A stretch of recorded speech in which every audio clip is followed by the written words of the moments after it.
अनुकूल, जिनके कारण फेमस हुआ, जिनके कारण आज संपूर्ण विश्व में जाना जाता है, ऐसे आध्यात्मिक सत्पुरुष पूज्य गुरुदेव श्री का हम संपूर्ण जीवन काल का परिचय हम आज प्राप्त करेंगे। तो उसमें आज की संगोष्ठी का प्रमुख सबसे विषय है आध्यात्म जगत के दैदीप्यमान सूर्य पूज्य गुरुदेव श्री कांजी स्वामी, जिसमें हम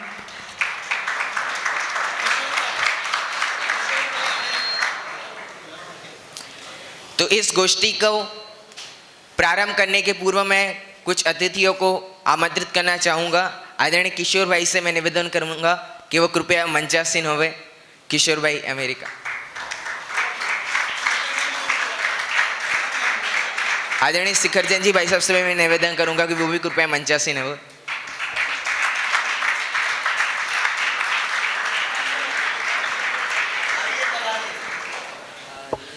आइए पधारिए राम स्वागतम, आइए पधारिए वेलकम स्वागतम।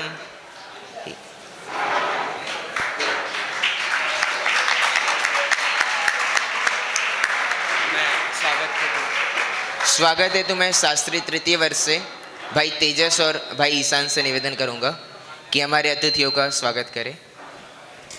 स्वागत करते आज तुम्हारा, स्वागत करते आज तुम्हारा, आओ आओ रे प्रिय मेहमान के मंगल स्वागत है।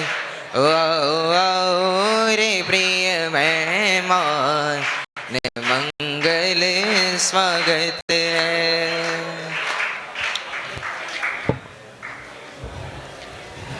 चलिए, और शेष अतिथियों का हम समय समय पर स्वागत करेंगे ही। अब प्रारंभ करते हैं हमारे गोष्ठी का क्रम, और वक्ताओं के क्रम से पूर्व मंगलमय शुरुआत के लिए मैं बुलाना चाहूँगा मंगलाचरण हेतु भाई ध्रुव, विदय एवं सक्षम, वे तीनों आएँ और मंगलमय मंगलाचरण कर कर इस गोष्ठी की शुरुआत करें।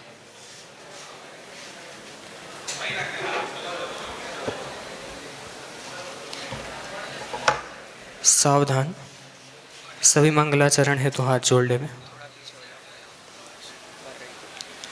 नमो अर्हन्ताणं, नमो सिद्धाणं, नमो आयर्याणं, नमो वज्रायाणं, नमो लोहे सवसाहुणम्।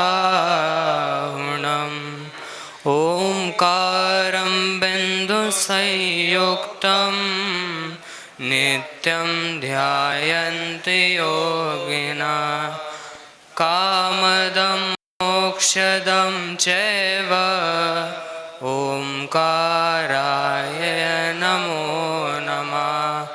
नमः समयसाराय स्वानुभूत्या चकासते, चित्स्वभावाय भावाय सर्वभावान्तरच्छिदे। मंगलमय मंगलकरण वीतराग विज्ञान, नमोताहि जाते भये अरिहंतादिमहा। करिमंगल करि ओम ग्रंथ करण को का, जाते मिले समाज सब पावे निज पदराज। कैसा ये संयोग अनूठा, कैसी अद्भुत वाणी है, जो मिले आपके वचनामृत हमको ये परमोपकारी है। जो हुआ आपका अवतरण ये तो सौभाग्य हमारा है, हम तो सचमुच ही धन्य हुए पाकर ज्ञानामृत धारा है। किस तरह आपके उपकारों का कर्ज चुका हम पाएंगे, इन उपकारों को सचमुच में हम कभी भुला नहीं पाएंगे। अब वाणी है बस मौन सोच से, मन भी थक थक हारा है। स्वीकार कीजिए आज आपको शत शत नमन हमारा है। स्वीकार कीजिए आज आपको शत शत नमन हमारा है, शत शत नमन हमारा है। जय जय।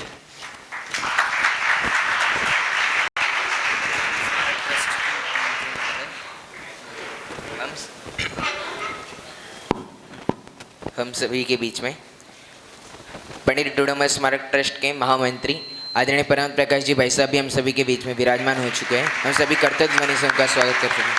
साथ में आदरणीय अध्यात्म प्रकाश जी भाई साहब भी हम सभी के बीच में विद्यमान हो चुके हैं। मैं उनका भी हार्दिक अभिनंदन करता हूँ। मैं शास्त्री तृतीय वर्ष के भाई ईशान और भाई तेजस से निवेदन करूँगा कि भाई साहब का स्वागत करें। स्वागत करते आज तुम्हारा, स्वागत करते आज तुम्हारा।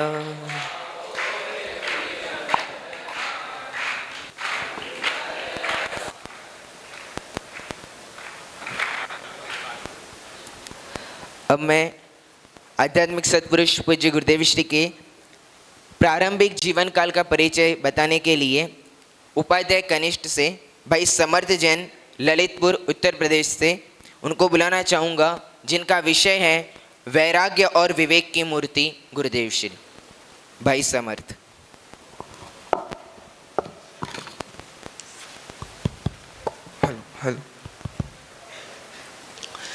जिन धर्म के प्रेमी की हम बात बताते हैं, जिन धर्म के प्रेमी की हम बात बताते हैं, वैराग्य विवेक की श्री कहानी की, वैराग्य विवेक की श्री कहानी की हम गाथा गाते हैं, हम परिचय सुनाते हैं। नमो लोहे सवित्र कालवर्ती सिद्धाड़म। सम्मान्य मंच, सभा में उपस्थित सभी तत्व ज्ञान के पिपासुओं को मेरा शुद्धार्थ वंदन। आज की इस मंगल वेला में गोष्ठी का आयोजन किया गया है, जिसमें मेरा प्रतिपाद्य केंद्र बिंदु है वैराग विवेक की मूर्ति गुरुदेव श्री का जीवन वृत्त। महापुरुष कभी भी जीवन परिचय अपना खुद नहीं देते, उनका जीवन परिचय उनके चरित्र को पढ़कर देखकर प्राप्त हो जाता है। आध्यात्मिक सत्पुरुष गुरुदेव श्री कांजी स्वामी का अगर हम कांजी शब्द का उल्टा करें तो होता है जिनका। अगर हम गुरुदेव श्री का एक पंक्ति में परिचय दें तो जो जिनके भक्त उन गुरुदेव श्री की मंगलमय यशो गाथा हम सुनने जा रहे हैं। गुरुदेव श्री के पिता का नाम मोतीचंद था, माता का नाम उजम्बा। गुरुदेव श्री का जन्म वैशाख शुक्ल दूज को हुआ था। ये तो हमने गुरुदेव श्री का सामान्य परिचय जाना। अब गुरुदेव श्री को वैराग विवेक की मूर्ति क्यों कहते हैं, ऐसे कुछ प्रसंग पर अपना ध्यान आकर्षित करते हैं। जब गुरुदेव श्री 5 वर्ष के थे, उनको लौकिक शिक्षा के लिए धूड़ निसाड़ भेजा गया था। जो अभी यहाँ पर गुजराती नहीं है, उनको धूड़ निसाड़ का शब्द नहीं आता, तो धूड़ निसाड़ मतलब धूल पे लिखना सिखाते थे। तो गुरुदेव श्री बालकाल से विलक्षण बुद्धि के धारी तो थे ही, परंतु लौकिक शिक्षा में रुचि ना होने के कारण गुरुदेव श्री एक बार धूड़ निसाड़ से रोते रोते घर आए और अपनी माता से कहने लगे, मुझे लौकिक पढ़ाई में अपनी आत्मा की रुचि नहीं लगती। तब उनकी माँ ने उन्हें जैन पाठशाला में भेजना प्रारंभ किया। जब यह बात अध्यापक को पता चली विद्यालय के, तब उन्होंने गुरुदेव श्री से क्या कहा, कांजी पहलो निशान पाची पाठशाला छे। तो गुरुदेव श्री वैराग्य शब्दों के साथ सहज ही बोलते हैं कि पहलो निशान तो जैनी पाठशाला छे। ऐसे ही गुरुदेव श्री के जीवन में और भी वैराग्य प्रसंग घटित हुए हैं। जब गुरुदेव श्री अपने माता पिता के साथ स्थानक मंदिर में जाते थे तो वहां भी धर्म की चर्चा बहुत मतलब ध्यान पूर्वक सुनते थे। जब गुरुदेव श्री ने धर्म की का मार्मिक सिद्धांत जाना तब उन्होंने रात्रि में जल का आजीवन त्याग कर दिया। ऐसे ही गुरुदेव श्री जब अपने मित्रों के साथ पतंग उड़ाते थे तो एक बार क्या हुआ, उनके मित्रों के साथ पतंग उड़ाते समय एक मित्र की पतंग कट गई तो गुरुदेव श्री के मित्र रोने लगे। फिर गुरुदेव श्री ने वहां जाके अपनी पतंग उन्हें दी और कहा मेरी आज से पतंग उड़ाने का आजीवन त्याग। और गुरुदेव श्री कहते थे कि ऐसा क्या कार्य करना जिससे दूसरे का मन दुखी हो। गुरुदेव श्री ने कहा है कि कसाय के निमित्त है बहुत रोने के लिए, अरे पाप के निमित्त भी है बहुत रोने के लिए, कोई मेरी वजह से रो ये मुझे अच्छा नहीं लगता। इस प्रसंग से में क्या पता चलता है कि गुरुदेव श्री ऐसे वैराग्य की मूर्ति थे कि वह ऐसी बात हमेशा कहते थे। अतः आप सभी ने गुरुदेव श्री का आचार का प्रसंग तो सुना ही है। जब गुरुदेव श्री ने आचार की वर्णी में जीवों को चलते हुए देखा तो इन्होंने आजीवन आचार का त्याग कर दिया। अतः गुरुदेव श्री के व्यापार के प्रसंग भी बहुत ज्यादा हैं। जब गुरुदेव श्री पालेज में व्यापार करते थे तो व्यापार करते समय दिवाली के टाइम पे एक दरोगा एसपी उनसे दिवाली नाम के रूप में मांगने आया। तब गुरुदेव श्री ने विवेक के साथ सोचा कि अगर मैं इसको 1 रुपये दे दूंगा तो क्या दुरुपयोग करेगा जिसके के फल में मुझे पाप लगेगा। अतः गुरुदेव श्री ने उस समय उसको 1 रुपये नहीं दिया। बाद में उस दरोगा ने उनके ऊपर अफीम का केस लगा दिया। जब यह सब निर्णय क्या कहते उधर जज के पास पहुंचा तो जज ने उनको देख के साथ यह कह दिया कि तो वैराग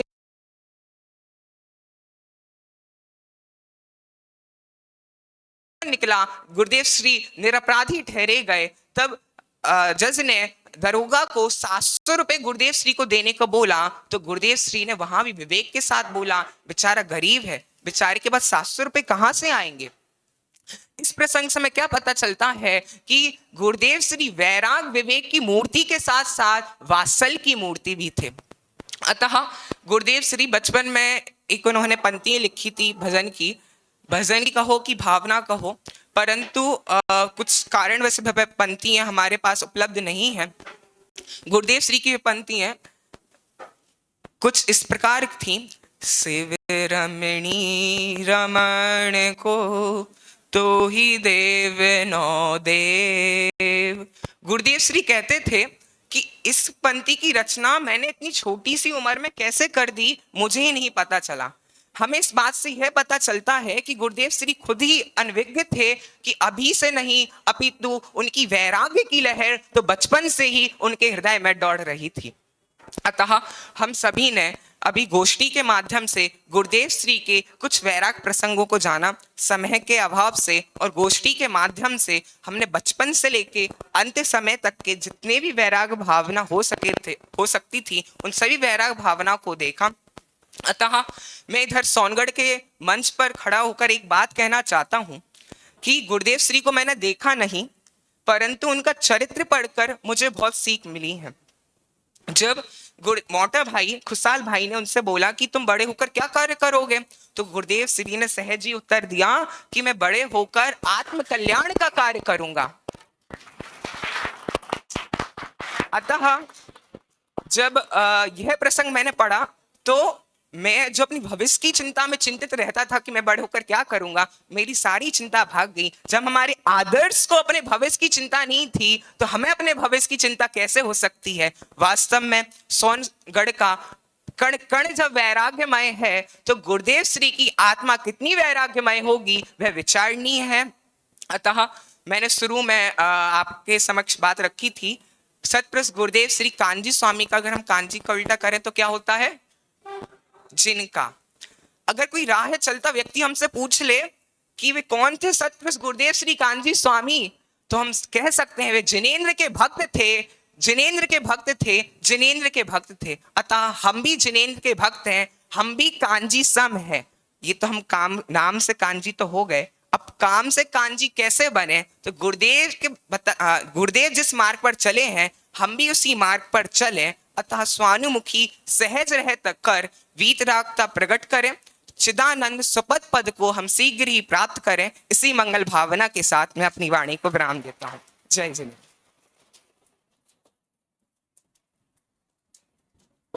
सूरज आता है पूरब से, तुम इसके अपवाद हुए, है पश्चिम के युग पुरुष, तुम इस युग के वरदान हुए, तुम इस युग के वरदान हुए। ऐसे हमारे पूज्य गुरुदेव श्री के बारे में अभी हमने जाना। अभी हमारे समक्ष पंडित टोडरमल स्मारक ट्रस्ट के अध्यक्ष महोदय आदरणीय सुशील कुमार जी गोदिका साहब विराजमान हैं। हम उनका स्वागत करते हैं।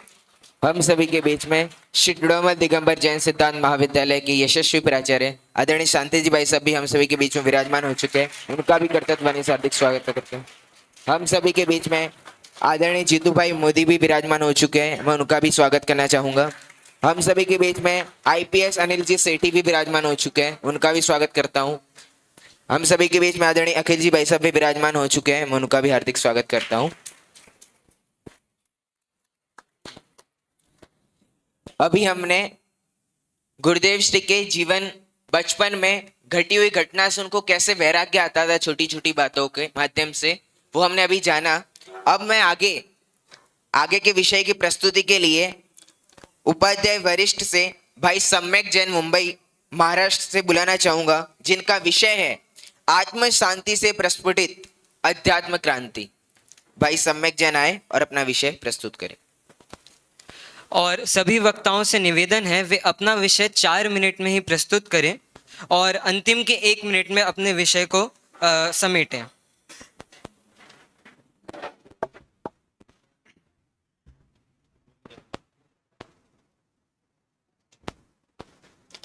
ओम नमः सिद्धेभ्य। प्रवर्तमान गोष्ठी में मेरा मूल विषय है आत्म शांति से प्रस्फुटित अध्यात्म क्रांति। यहाँ पर उपस्थित सभी अतिथिगण एवं साधर्मी जनों को मेरा सादर जय जिनेन्द्र। वास्तव में क्या होती है क्रांति? क्रांति अर्थात बदलाव, क्रांति अर्थात आमूलचूल परिवर्तन, क्रांति अर्थात लोगों की आंखें खोल देना। युगों से चली आ रही कोई गलत मान्यता या परंपरा में बदलाव कर कर जनता के सामने सत्य को सामने रखना, यही वास्तव में एक क्रांति है। जब भी हम क्रांति की बात करते हैं तो हमारे आंखों के सामने केवल युद्ध, विद्रोह, आंदोलन, ऐसे हिंसक गतिविधियों के दृश्य लगते हैं, परंतु आज हम कोई अद्भुत ही क्रांति के बारे में बात करने जा रहे हैं। क्या शांति के आधार से भी क्रांति हो सकती है? बिल्कुल, यही क्रांति की थी पूज्य गुरुदेव श्री ने। जब पूरे भारत देश में क्रियाकांड का बोलबाला था एवं लोग पूजनादि कार्य करके अपने कर्तव्य की इतिश्री मान लेते थे, उस समय पूज्य गुरुदेव श्री ने पूरे भारत में अध्यात्म का डंका बजाया, अध्यात्म की क्रांति की। परंतु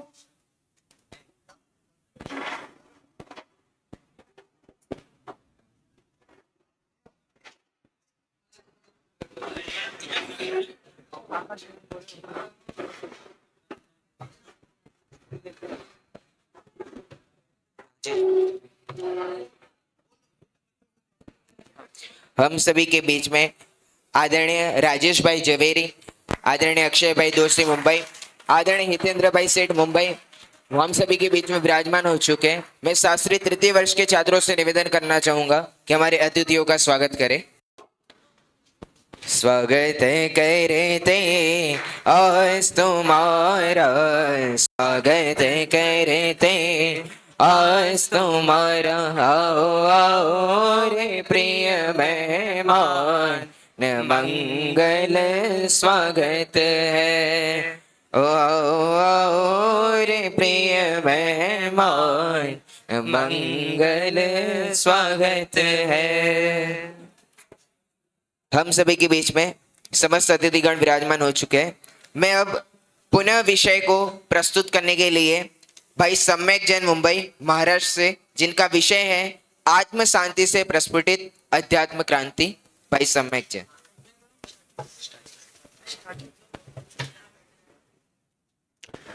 ओम नमः सिद्धेभ्य। यहाँ पर उपस्थित सभी अतिथिगण एवं साधर्मी जनों को मेरा सादर जय जिनेन्द्र।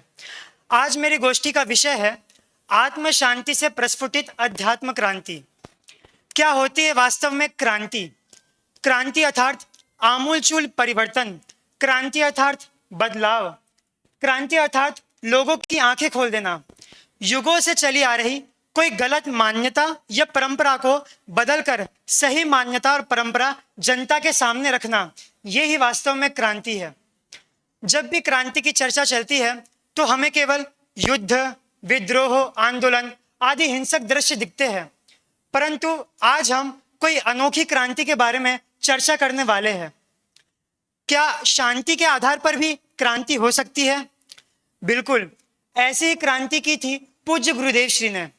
जिस वक्त पूरे भारत देश में क्रियाकांड का बोलबाला था और भक्तजन पूजन आदि क्रिया करके अपने धर्म के कर्तव्य की इतिश्री मान लेते थे, उस समय उन्होंने पूरे भारत देश में अध्यात्म का डंका बजाया और अध्यात्म की क्रांति की। परंतु इस क्रांति के पहले उनके जीवन में अंतर में एक क्रांति आई थी। जब वो स्थानकवासी संप्रदाय में थे और उन्हें समय सार और मोक्षमार्ग प्रकाशक ये दो ग्रंथ मिले, तब उन्होंने वस्तु का वास्तविक स्वरूप समझा और उन्हें संप्रदाय परिवर्तन की उत्कंठा जाग उठी। परंतु संप्रदाय परिवर्तन करना कोई आसान काम नहीं है। उन्हें कई प्रकार से वहां पर रोकने की कोशिश की गई। पहले तो प्यार से समझाया कि आप दिगंबर शास्त्रों को यहाँ पर रहकर ही पढ़े, परंतु संप्रदाय परिवर्तन मत करें। दूसरा, उन्हें लोभ भी दिखाया गया, हीरे से तोलने तक की बात की गई, परंतु जब ये दोनों पासे उनके सामने असफल पड़ गए, अंत में उन्हें भय दिखाया गया कि अगर आप संप्रदाय परिवर्तन कर लोगे तो भोजन की व्यवस्था कहाँ से होगी, आपको रहने के लिए घर भी नहीं होगा, समाज आपकी व्यवस्था नहीं करने वाली। परंतु पूज्य गुरुदेव श्री इन सब प्रलोभनों में नहीं फंसे और उन्होंने सोनगढ़ के स्टार ऑफ इंडिया में परिवर्तन करने की ठानी। परंतु ये बंगला भी जंगलों से घिरा हुआ था, ना तो भोजन की रहने की व्यवस्था थी और ना ही रहने की व्यवस्था थी। परंतु सभी विपरीत परिस्थितियों के बीच में 1935 में उन्होंने संप्रदाय परिवर्तन करके दिगंबर जैन धर्म को अपना लिया और हमें बता दिया कि वास्तव में महान पुरुष वे नहीं होते जो निमित्तों की राह देखते रहे। महापुरुष वे होते हैं जिन्हें निमित्तों की आवश्यकता ही नहीं होती। और उसके बाद चालू हुई बाहर में पूरे देश में अध्यात्म की क्रांति। उन्होंने निमित्त उपादान, क्रमबद्ध पर्याय, अकर्तावाद आदि कई अनेक विषयों को शास्त्रों से निकालकर जनता के सामने रखा। समय सार के सार को और मोक्ष मार्ग प्रकाशक के मर्म को पूरी जनता में दिल खोलकर बांटा। लेकिन जैसे जैसे उनका प्रभाव बढ़ता जा रहा था, वैसे वैसे उनका विरोध भी बढ़ता जा रहा था। परंतु उनका तो साफ साफ कहना था, कौन किसका विरोध करता है, वास्तव में सब अपना ही विरोध करते हैं। इसीलिए उनको किसी के प्रति बैर भाव नहीं था और यही आत्मिक शांति के बल पर, जो उनके अंतर में आत्मिक शांति थी, इसके बल पर ही वो अध्यात्म क्रांति कर पाए। अगर ये शांति उनके जीवन में नहीं होती तो शायद आज जो स्थिति पूरे भारत देश में है वो नहीं हो पाती थी। उसके बाद इसी अध्यात्म क्रांति के अंतर्गत उन्होंने आदरणीय पूरणचंद जी गोदिका को जयपुर में टोडरमल स्मारक भवन बनाने की प्रेरणा दी, जो आज तक पूरे देश में 1000 से ज्यादा विद्वान दे चुका है और दे रहा है। और अब तक स्मारक से प्रेरणा लेकर लगभग 25 संस्थाएं इस कार्य में कार्यरत है और इस अध्यात्म क्रांति को बढ़ावा दे रही है। जो शास्त्र आज तक केवल अलमारी में रखे होते थे और विद्वान आते थे, उन्हें खोलते थे और पढ़ के वापस अलमारी में रख के चले जाते थे, वो शास्त्र आज जन जन के बीच में पहुंच रहे हैं। आज हम सब वो शास्त्र को प्रत्यक्ष रूप से पढ़ पा रहे हैं और सत्य को जान पा रहे हैं।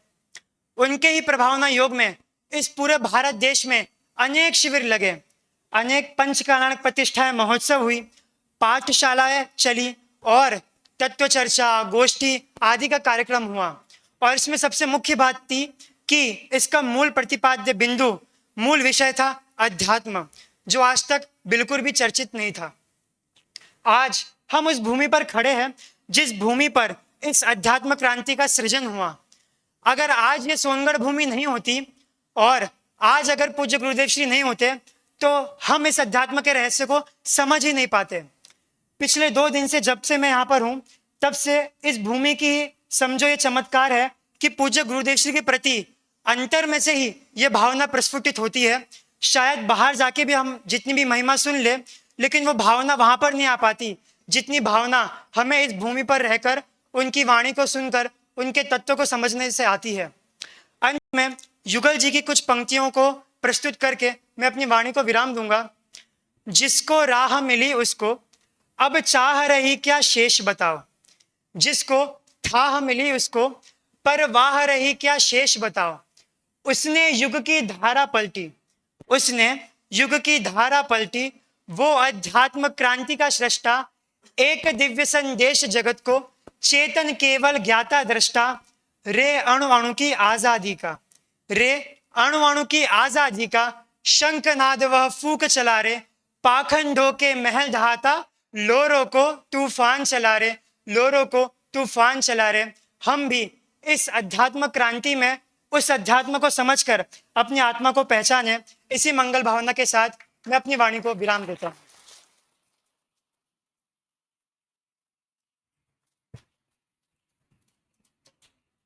बस वस्तु स्वातंत्र्य और अकर्तव्यवाद के सिद्धांत के आधार वस्तु स्वातंत्र्य अकर्तव्यवाद के सिद्धांत से आत्म शांति से भी अध्यात्म क्रांति आध्यात्मिक सत्पुरुष पूज्य गुरुदेव ने करके दिखाई।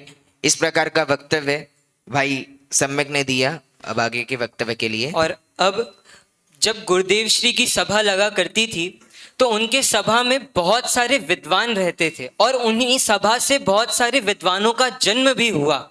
तो हमें उन्हीं विद्वानों में आदरणीय पूज्य गुरुदेव श्री का क्या प्रभाव पड़ा, इस विषय को जानने के लिए मैं बुलाना चाहूँगा शास्त्री 3य वर्ष से भाई आर्जा माधव जालना महाराष्ट्र से, जिनका विषय है समकालीन विद्वान पर गुरुदेव श्री का प्रभाव।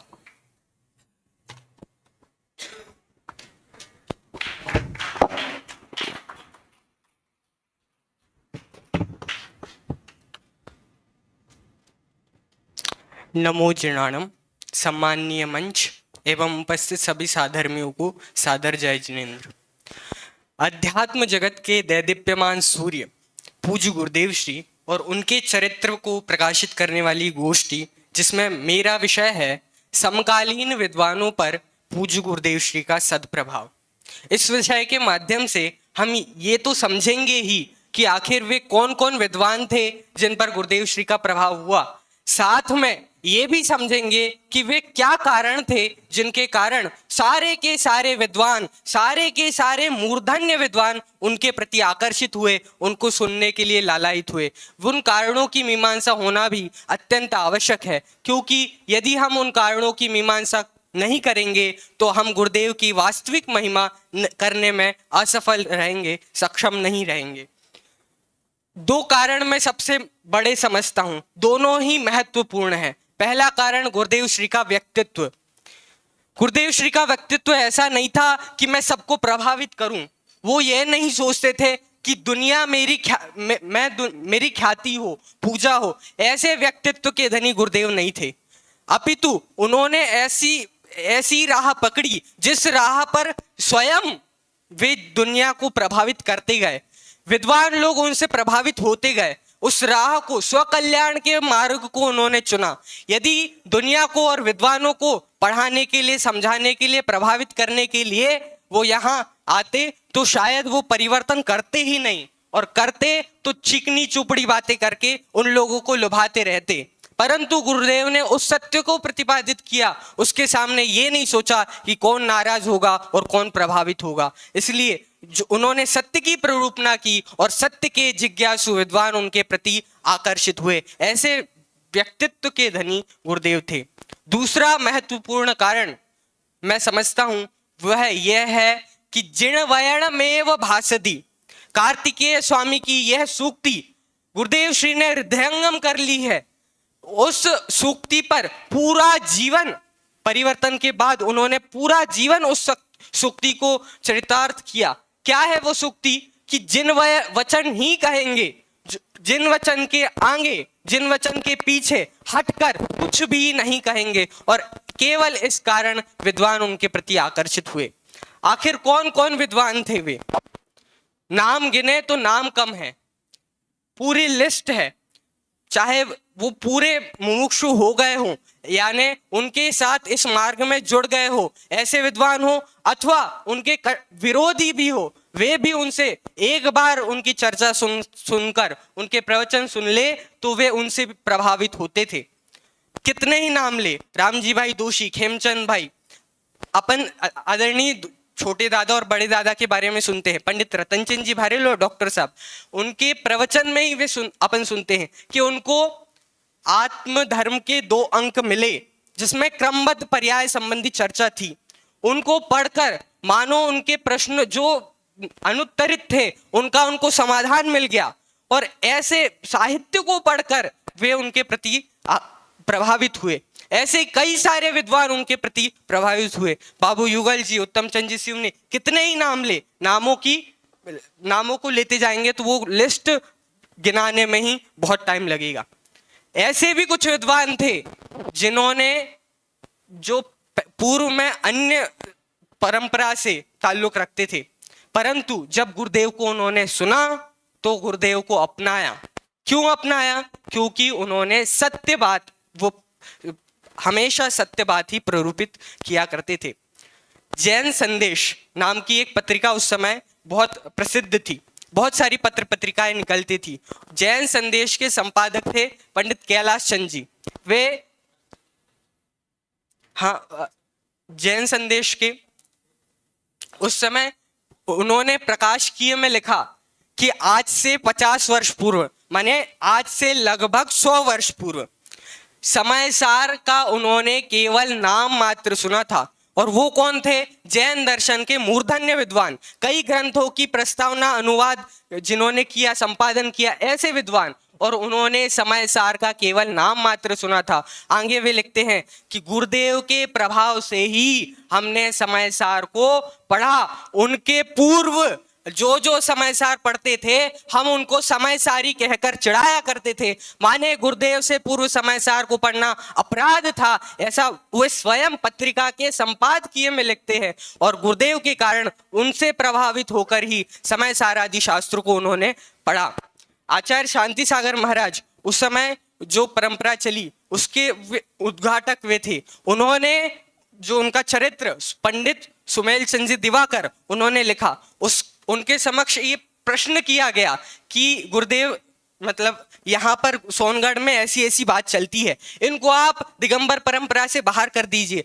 परंतु वहां पर उन्होंने उस प्रश्न का जवाब दिया कि हमारे सामने भी यदि समय सार रखो तो हम भी यही बात कहेंगे। वे कोई झूठ नहीं कह रहे हैं, माने उनकी सत्य और तत्वनिष्ठा, उसके कारण सारा विद्वत जगत उनको एक ऐसी दृष्टि से देखता था जिस दृष्टि के कारण वे आज भी लोक में सम्मान को प्राप्त होते हैं। कई सारे विद्वान हैं और कई सारी उन संबंधी बातें हैं।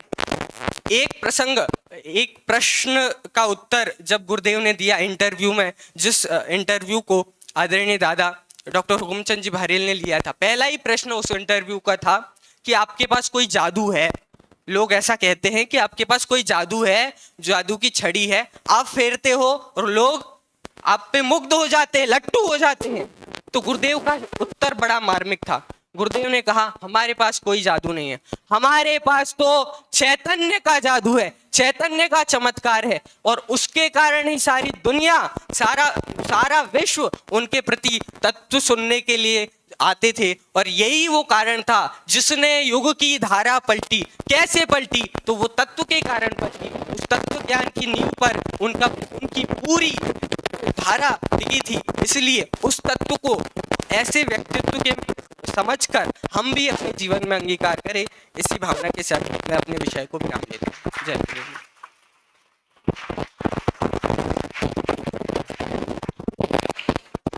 जिसकी चर्या अनुचर्चा में रहता था अनुपम संगम, जो वाणी से कहते थे वे करते थे उसे हृदयंगम। सच्चे सुख का पथ बतला के हम पर उपकार किया अनंत, ऐसे पूज्य कहान गुरु को मेरा 100 बार नमन, मेरा 100 बार नमन। अभी हमने भाई आर्जव से तो उनके समकालीन विद्वानों का सत्प्रभाव जाना। वास्तविकता में आज भी जो विद्वान तैयार हो रहे हैं उनमें भी अधिकांश विद्वान मुमुक्षु नहीं है, अन्य जगह से आए हैं, फिर यहाँ आकर गुरुदेव श्री की वाणी सुनी और आज इतने प्रभावित हो गए कि वो सारे गुरुदेव श्री की वाणी के प्रचार प्रसार में लग गए। तो ये प्रभाव भी उस समय भी और वर्तमान में भी गुरुदेव श्री का सत्प्रभाव निरंतर चल ही रहा है। ऐसे पूज्य गुरुदेव श्री ने अपनी वाणी में जो क्रमबद्ध पर्याय का निरूपण जो करा है, तो उसके विषय को प्रस्तुत करने के लिए मैं शास्त्री प्रथम वर्ष में भाई कुशाग्र जैन को बुलाना चाहूंगा, सागवाड़ा राजस्थान से, जिनका विषय है गुरुदेव श्री का प्रमुख प्रदेय क्रमबद्ध पर्याय।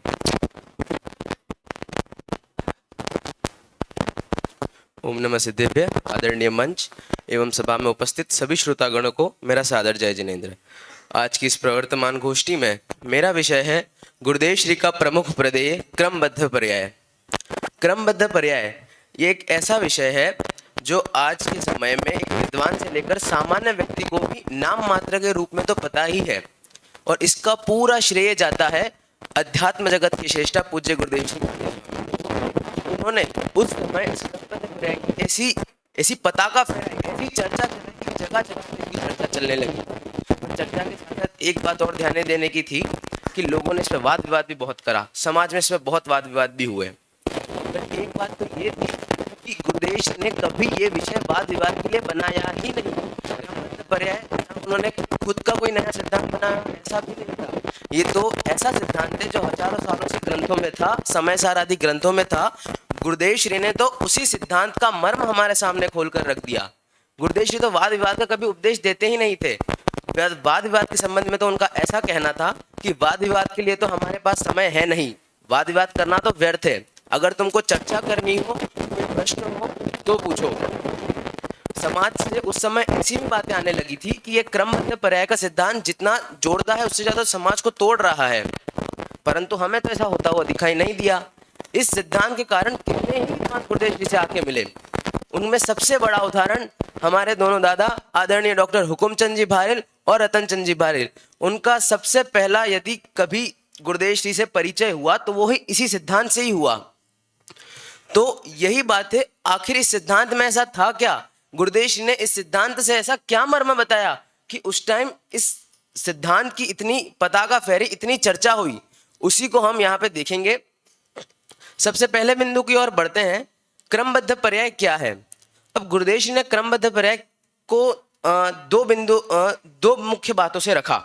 सबसे पहला, धर्म का आरंभ क्रमबद्ध पर्याय के निर्णय से होता है, और दूसरा, क्रमबद्ध पर्याय का निर्णय करना है पर सर्वज्ञता का ज्ञायक भाव का आश्रय करना है।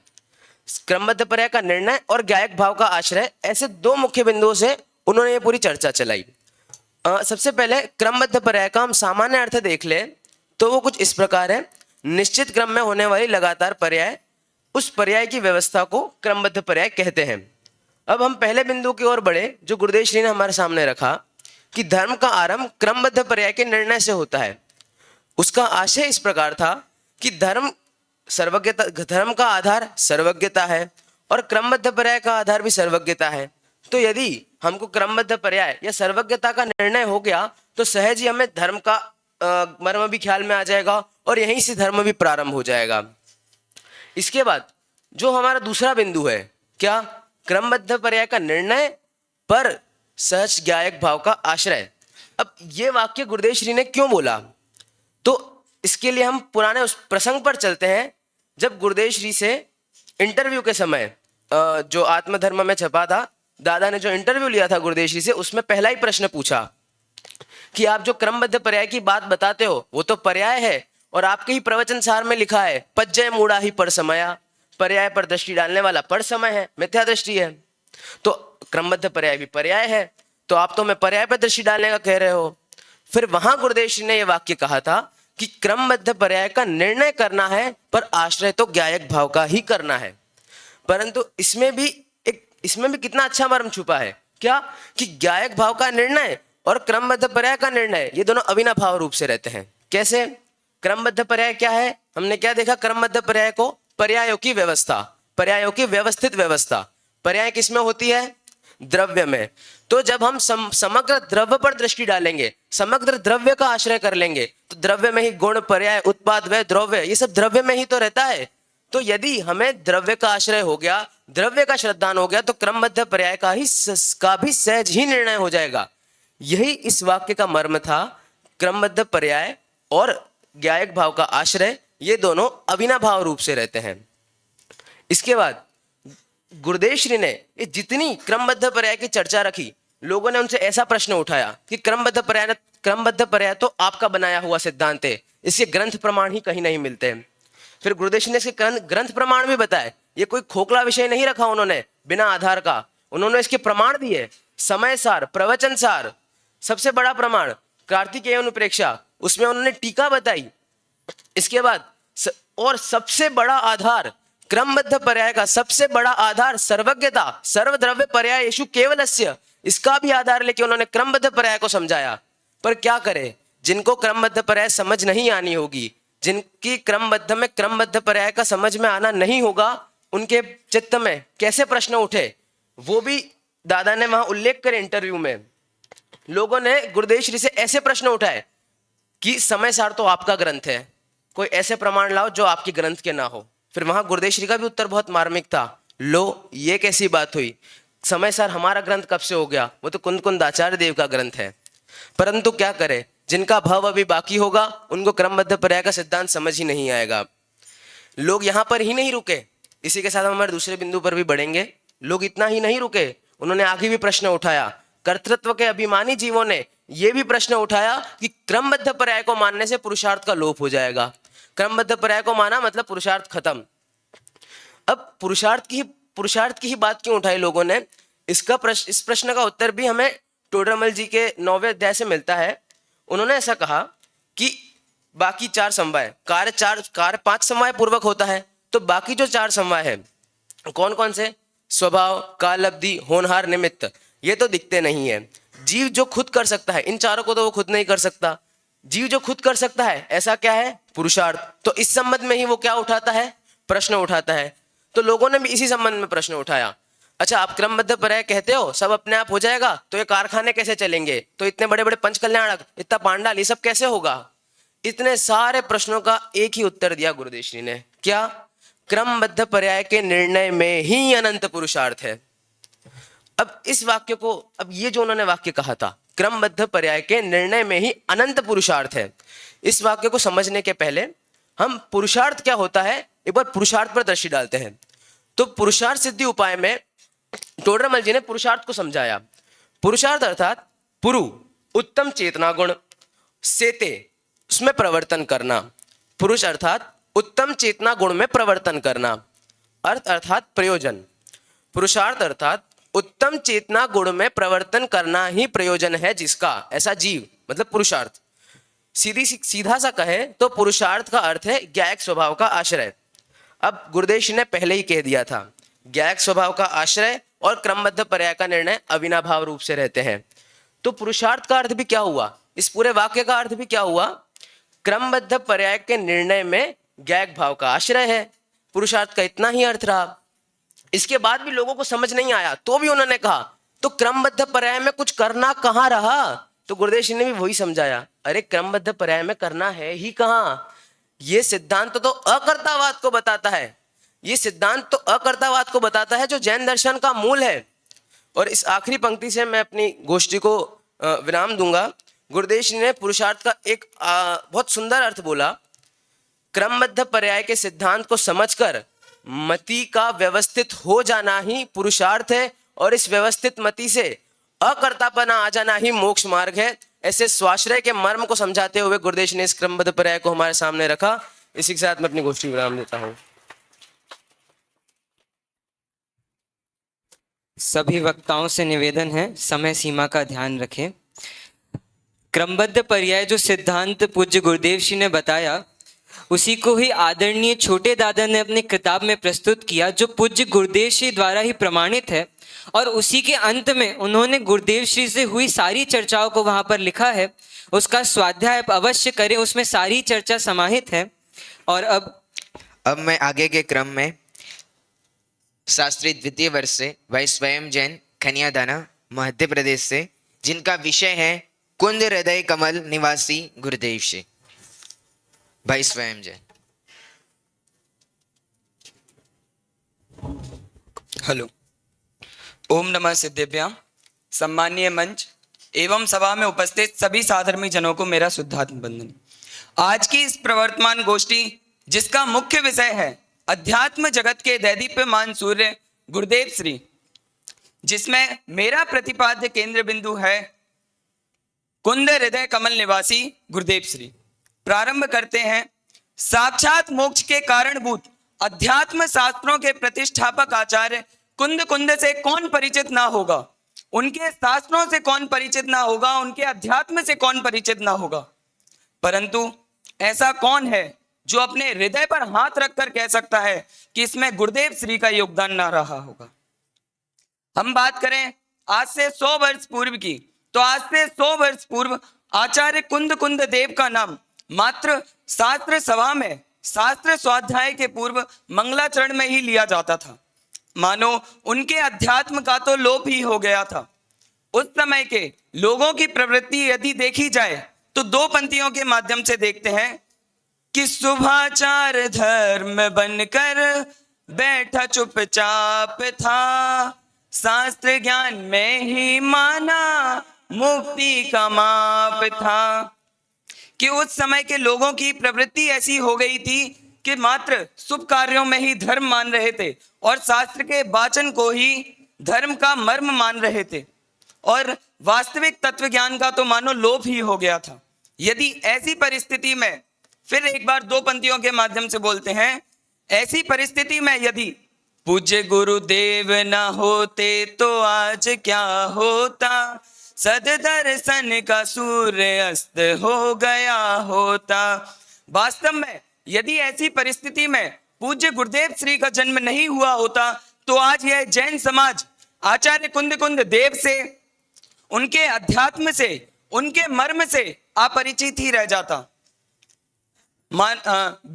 महावीर भगवान की वाणी निरंतर नदी की तरह प्रवाहित हो रही थी।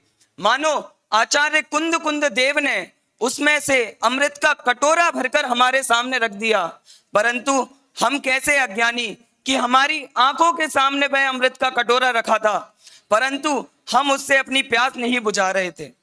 ऐसी परिस्थिति में गुरुदेव श्री ही हुए जिन्होंने उस अमृत के कटोरे की पहचान की, हमें भी कराई, स्वयं उस अमृत का पान किया और हम जैसे पिपासुओं की प्यास भी उस अमृत के माध्यम से बुझाई। एक साहित्यकार ने कहा है कि प्रचार प्रसार की कुंजी हो हल्ला करना नहीं, अपितु उसे स्वीकार करना है। मानो गुरुदेव श्री भी उसी सिद्धांत पर अडिग थे। उन्होंने आचार्य कुंद कुंद के अध्यात्म के प्रचार प्रसार के लिए हो हल्ला नहीं किया, अपितु उसे स्वीकार किया, उसे ग्रहण किया, आचार्य कुंद कुंद को ग्रहण किया, आचार्य कुंद कुंद के अध्यात्म को ग्रहण किया, जिसके कारण वह आचार्य कुंद कुंद मय हो गए, उनके अध्यात्म मय हो गए। आचार्य कुंद कुंद को जो बात मिली, जो गुरुदेव श्री को जो बात मिली, उसके संदर्भ में गुरुदेव श्री अपने प्रवचन में 2 पंक्तियां कहते हैं कि गगन बीच गौआ ब्यानी बसुधा दूध जमायो, बिरला था को माखन पायो, जगत छाछ भरमायो। क्या कहते हैं कि जब तीर्थंकर भगवान को केवल ज्ञान की प्राप्ति होती है, तब वह धरती से 5000 धनुष ऊपर चले जाते हैं, वहां से उनकी दिव्य ध्वनि खिरती है। अब जब दिव्य ध्वनि खिरती है तो उसमें से दिव्य ध्वनि सुनने वालों में से कुछ बिरले ही होते हैं जो उसमें से अध्यात्म को ग्रहण करते हैं, बाकी जो सारा जगत है वह छाछ ही भरमाता है, अर्थात जो बचा कुचा होता है उसी में खुश होता है। जिसमें से एक थे आचार्य कुंद कुंद देव, और उनमें से ही एक थे हमारे गुरुदेव श्री, जिन्होंने उस अध्यात्म को ग्रहण किया। गुरुदेव श्री के हृदय में आचार्य कुंद कुंद देव इस प्रकार बसे हुए थे कि उन्होंने भरी सभा में समय सारची ग्रंथ पर 19 बार व्याख्यान किया। जब उन्होंने 19 बार भरी सभा में व्याख्यान किया तो हम विचार करें कि उन्होंने स्वयं इसका स्वाध्याय कितनी बार किया होगा। आदरणीय छोटे दादा डॉक्टर हुकुमचंद जी भारिल साहब अपने प्रवचन में बताते हैं कि गुरुदेव श्री ने समय सार पर 19 बार ही प्रवचन क्यों किए, 21 बार क्यों नहीं किए। तो वह बताते हैं कि गुरुदेव तो समय सार पर ऐसे रीझे थे कि उन्होंने तो आजीवन समय सार पर ही प्रवचन करने का नियम लिया था। यदि वह और रहते तो 21 बार तो क्या 25 बार भी समय सार पर प्रवचन करते। इस प्रकार गुरुदेव के हृदय में आचार्य कुंद कुंद देव बसे थे। जब उनको दामोदर सेठ ने समय सार ग्रंथ दिया तो मानो उनके हृदय से सहज ही आवाज आई कि अहो यह तो असरी भी होने का मार्ग है। और फिर क्या था, फिर जैसा युगल जी बाबूजी ने अपनी कविता में लिखा कि लो रोको तूफान चला रे, पाखंडों के महल डिगाता लो रोको तूफान चला रे। और वास्तव में गुरुदेव श्री ने इस युग में अध्यात्म की क्रांति ला दी, अध्यात्म का तूफान ला दिया। और उस तूफान की गति इतनी तीव्र थी कि आज भी वह तूफान अनवरत रूप से चला आ रहा है। इस प्रकार गुरुदेव श्री के हृदय में आचार्य कुंद कुंद देव बसे थे। उनकी रग रग में अध्यात्म बहता था, इसीलिए आज हम उन्हें आध्यात्मिक सत्पुरुष के नाम से भी जानते हैं। इसी प्रकार हम भी आचार्य कुंद कुंद देव के द्वारा बताए हुए अध्यात्म जिसे गुरुदेव श्री ने हमारी थाली में परोसा है, उसे ग्रहण करके हम भी अपना जीवन अध्यात्ममयी बनाए। इसी मंगल भावना के साथ मैं अपनी वाणी को विराम देता हूं। जय हिंद।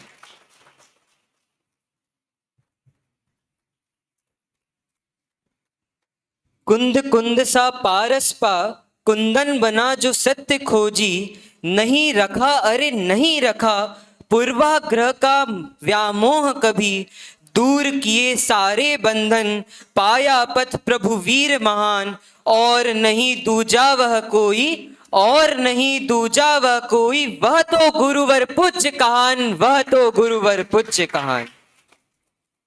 पूज्य गुरुदेव श्री के जीवन में कुंद कुंद आचार्य का कितना प्रभाव है, ये तो हम एक सामान्य बात से जान सकते हैं कि उनके 2 समय स्वाध्याय होता था। उसमें से एक समय निश्चित रूप से समय सार ग्रंथ पर स्वाध्याय होता ही था। इससे उनको कितना महानता थी कुंद कुंद आचार्य और समय सार ग्रंथ की, वो हम जान सकते हैं। गुरुदेव श्री के सामने अनेक विवाद हुए, लेकिन उन्होंने किसी का भी उत्तर दिया नहीं, और ये बात हमारे लिए एक आदर्श बन गई। और no reply is the best reply, ये चीज हमारे लिए आदर्श बन गई। तो इसी विषय को प्रस्तुत करने के लिए शास्त्री द्वितीय वर्ष से भाई आयुष जैन दिल्ली आए और no reply is the best reply इस विषय को प्रस्तुत करें। भाई आयुष।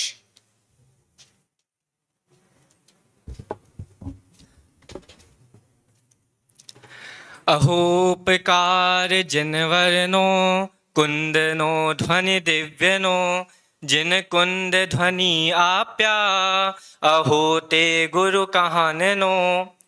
यहाँ पर उपस्थित मंचासीन गण और सभी साधर्मी भाई बहनों को मेरा सादर जय जिनेंद्र। प्रवर्तमान संगोष्ठी में मेरा विषय है no reply is the best reply. यह एक प्रसिद्ध लोकोक्ति है जिसका प्रयोग मात्र युग पुरुषों और महापुरुषों के जीवन में देखा जाता है।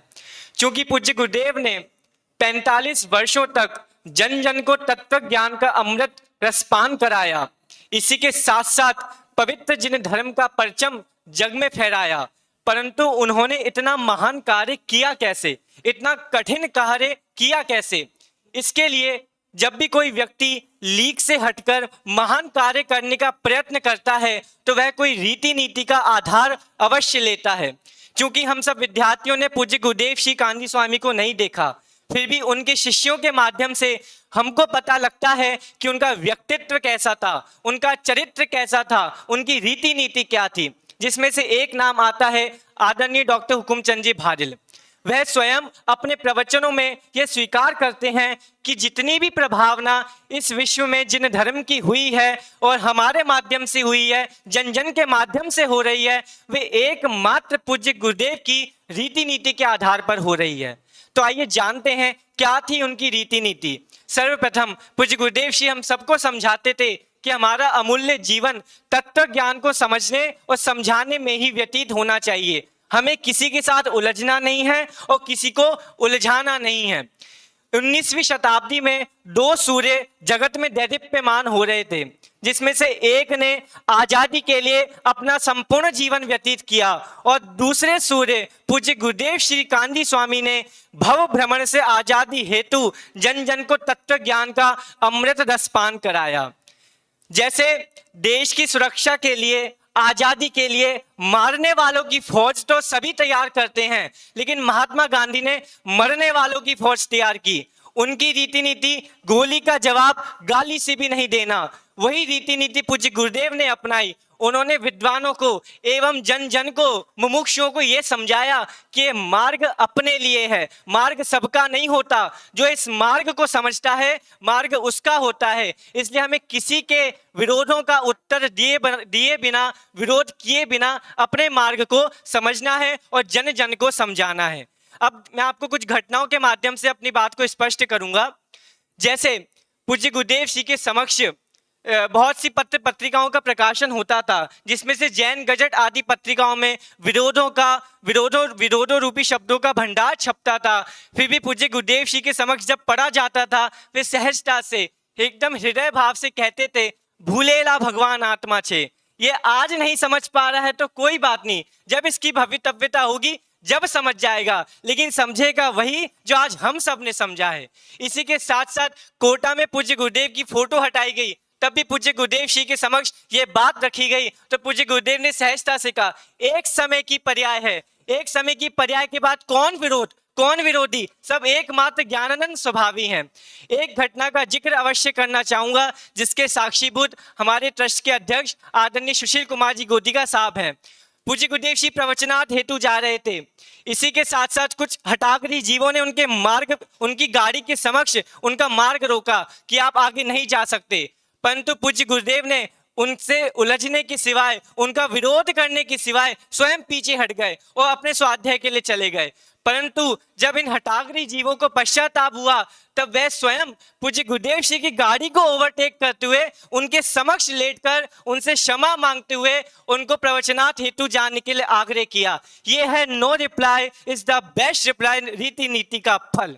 इसी के साथ साथ पूज्य गुरुदेव जी के समक्ष अनेकों विरोध हुए, लेकिन उन्होंने कभी भी किसी विरोध का उत्तर नहीं दिया। कुछ पंक्तियों के माध्यम से अपनी बात कहूंगा। वीरों का बस काम है लक्ष्य से भटके नहीं, नहीं बोले किसी से मार्ग पर चलते सही, आंधियों से नहीं डरते बढ़ चले जिन मार्ग में, ऐसे वीरों का हो अद्भुत जिक्र हो इतिहास में, जिक्र हो इतिहास में। पूरे भारत में एक पॉलिसी चलती है, हमें पापियों को नहीं जीतना, हमें पाप को जीतना है। परंतु पूज्य गुरुदेव ने हम सभी को एक कदम और आगे चलकर हमको एक बात सिखाई, हमें विरोध को नहीं जीतना, हमें विरोधियों को भी नहीं जीतना, हमें मात्र अपने स्वरूप को जीतना है। जो मोहरा देश रूपी सेना ने हमारे स्वरूप पर आक्रमण किया है, हमें उससे अपने स्वरूप को जीतना है। यह बात पूज्य गुरुदेव जी ने हम सभी को समझाई। पूज्य गुरुदेव जी के समक्ष अनेकों विरोध हुए, परंतु उन्होंने कभी भी कोई विरोध का कभी उत्तर नहीं दिया।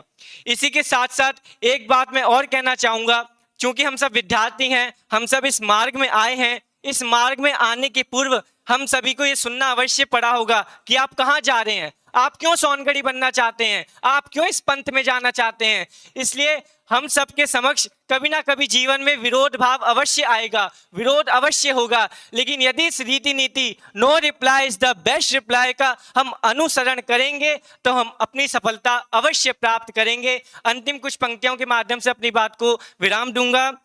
जिसने बताया जगत को क्रमबद्ध है सब परिणमन, पर द्रव्य से है पृथक पर हर द्रव्य अपने में मगन, स्वाधीन है प्रत्येक जन स्वाधीन है प्रत्येक कण, गुरु कान का संदेश धर लो कान जग के भव्य जन, कान जग के भव्य जन। अस्तु। जय जिनेंद्र।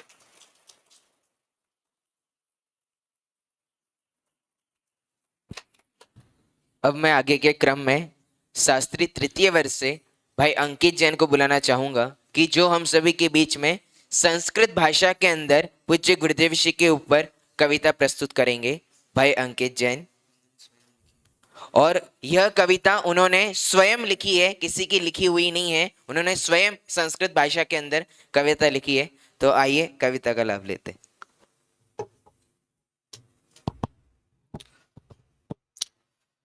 आचार्य विद्यानंद जी धृतराष्ट्र शास्त्री आदि ग्रंथ लिखे हैं। वो जैन धर्म के बारे में एक बात कहते हैं कि जैन धर्म ऐसा धर्म है, यदि कोई पक्ष व्यामोह की दृष्टि दूर रखकर यदि तटस्थ दृष्टि से इस धर्म पर विचार करे तो इस धर्म का भक्त हुए बिना नहीं रह सकता है। वैसे गुरुदेव श्री का जीवन है, उनके सिद्धांत हैं। अगर हम पक्ष व्यामोह छोड़कर तटस्थ दृष्टि से उन पर दृष्टि डालें तो हम भी उनके भक्त हुए बिना नहीं रह सकते हैं। उनके जीवन के संबंधी, उनके सिद्धांतों के संबंधी कई श्लोक लिखे थे, परंतु समय अभाव के कारण में से 2 श्लोक यहाँ पर मैं प्रस्तुत कर रहा हूँ। पहले श्लोक में उनका योगदान क्या है समाज के प्रति वो बताया गया है कि श्री कुंद कुंद मुनिनाथ निधान गर्भा ग्रंथा महासमय सार इति प्रकृष्टा काल प्रभाव बस लोक जनैन सेव्या उद्धारिता स्ववचनै गुरुवे नमोस्तु। कि ऐसे कहान गुरु को नमन हो कि जिन्होंने कुंद कुंद आचार्य द्वारा रचित जो महान समयसार नामक ग्रंथ है, इस हुंडा अपसर्पणी काल के दोष के कारण जिसमें अमृत भरा था परंतु लोग उसको पी नहीं पा रहे थे, उससे दूर थे, और लोगों को उन्होंने अपनी वाणी के माध्यम से उस समयसार का अमृत पान कराया है। ऐसे गुरुदेव को इस श्लोक में नमस्कार किया गया है। और अगले श्लोक में पहली बार मैं सोनगढ़ आया हूँ, तो सोनगढ़ को देखकर अंदर कैसा महसूस हुआ, उसके बारे में क्या परिचय मेरी मानस भूमि बना, उसको श्लोक के माध्यम से मैं आपके सामने प्रस्तुत कर रहा हूँ। स्वर्णापुरी सुरपुरी विभासमाना सशास्त्र तत्व सरितात्र सुवाहमाना संता सदा गुरु कहान गुरु निवासा सेव्या माया निज हितस निवास भूमि। कि स्वर्णपुरी कैसी है कि सुरपुरी के समान है। अब सुरपुरी भी बहुत प्रकार की कल्याण योग में मानी जाती है, परंतु मैं इसकी तुलना कर रहा हूँ सर्वार्थ सिद्धि से। सर्वार्थ सिद्धि में क्या है कि वहाँ के अहमेंद्र निरंतर तत्व चर्चा में तल्लीन रहते हैं, वैसे यहाँ निवास करने वाले जो साधर्मी जन हैं वे भी निरंतर तत्व चर्चा में संलीन रहते हैं। साथ ही क्या है, अगर किसी को भी अपना आत्महित करना है, अगर आत्महित की लिप्सा मन में है तो कहाँ जाए, वो सोनगढ़ जाए। इस प्रकार की प्रेरणा इस श्लोक में दी गई है। हम भी गुरुदेव श्री को समझें और उनके सिद्धांतों को जीवन में धारण कर परमात्म दशा को प्राप्त करें। इस प्रकार की मंगल हम नस्म।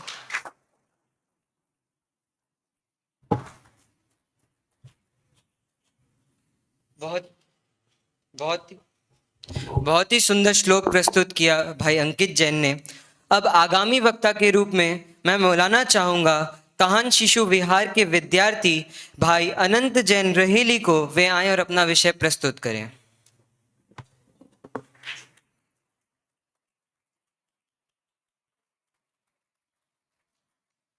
अहोपकार जिनवरनो कुंदनो ध्वनि देव्यनो जिन कुंद ध्वनि आप्या अहो ते गुरु कहाननो। અહીં પધારેલા સૌને મારો ભાવભર્યો જય જિનેન્દ્ર। આપણે તો બધા જાણીએ છીએ કે આપણા ગુરુદેવનું આપણા ઉપર કેવો અનન્ય ઉપકાર છે। એ એવા મહાત્મા હતા કે એમણે જે સંપ્રદાયમાં જન્મ લીધો એ માર્ગ ખોટો જાણી સત્યની શોધ કરી, પોતાના પ્રબળ પુરુષાર્થથી એ સત્યની પ્રાપ્તિ કરી અને એ સત્યની પ્રભાવના પણ કરી। આપણે એમના જીવન વિશે બીજા વક્તાઓ દ્વારા ઘણું બધું જાણી લીધું છે। હવે હું મારી મૂળ વાત ઉપર આવું છું।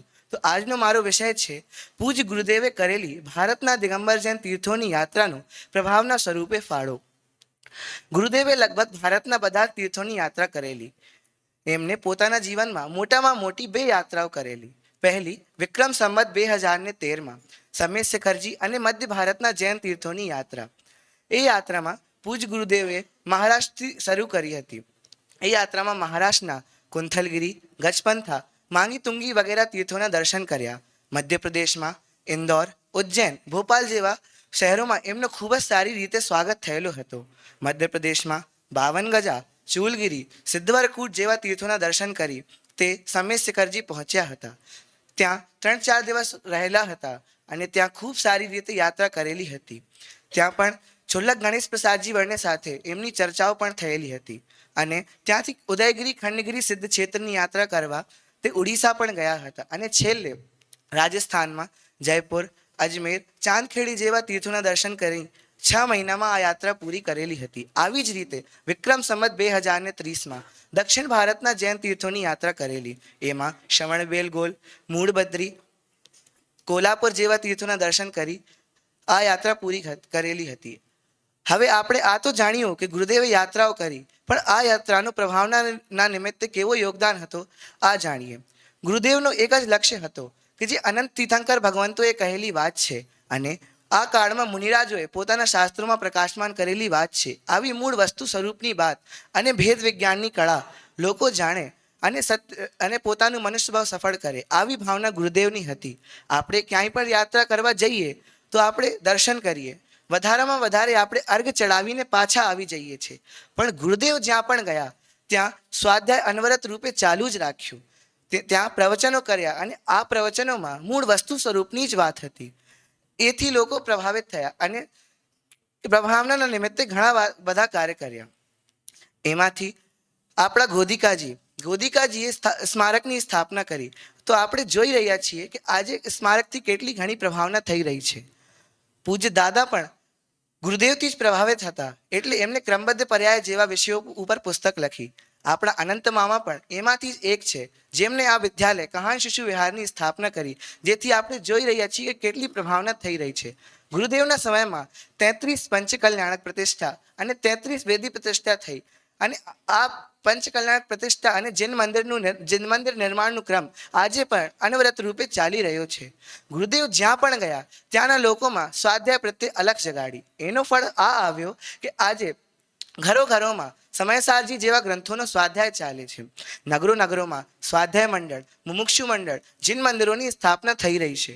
દેશમાં કેટલી મોટી સંખ્યામાં શાસ્ત્રોનું પ્રકાશન થઈ રહ્યો છે અને જુદી જુદી જગ્યાએ વિદ્યાલયો ખુલી રહ્યા છે. આવા સમયમાં જ્યારે લોકો મિથ્યાત્વના અંધારામાં પડેલા હતા, શુભ ભાવના માર્ગે ચાલી પડ્યા હતા, જ્યારે મૂળ માર્ગનો હ્રાસ થઈ રહ્યો હતો, ત્યારે પૂજ ગુરુદેવે સત્યનો ફરીથી પ્રકાશ કર્યો. એટલે બાપુ યુગલજી કહે છે, પાખંડોं के महल डहाता लो रोको तूफान चला रे, પાખંડોं के महल डहाता लो रोको तूफान चला रे. છેલ્લે હું આ કહેવા માંગીશ કે જે અનંત તીર્થંકર ભગવંતોએ કહેલી વાત છે અને આ કાળમાં એનો ફરીથી પ્રકાશ જે વાતનો ગુરુદેવે કર્યો છે એ માર્ગે ચાલીને આપણે પોતાનું મનુષ્યભાવ સફળ કરીએ. આવી મંગળ ભાવનાથી સાદર જય જિનેન્દ્ર.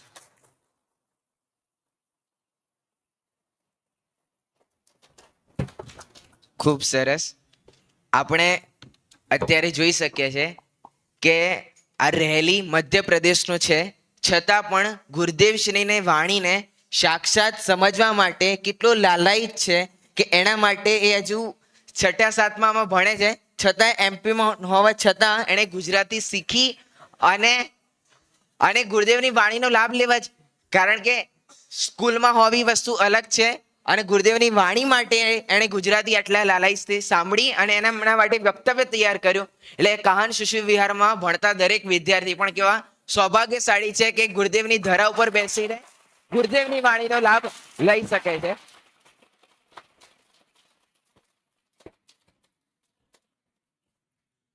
अब आगे वक्तव्य के लिए पंडित टोडरमल स्मारक ट्रस्ट के महामंत्री आदरणीय परम प्रकाश जी भाई साहब से निवेदन करूंगा कि वह अपना वक्तव्य प्रदान करें. आदरणीय परम प्रकाश जी भाई साहब.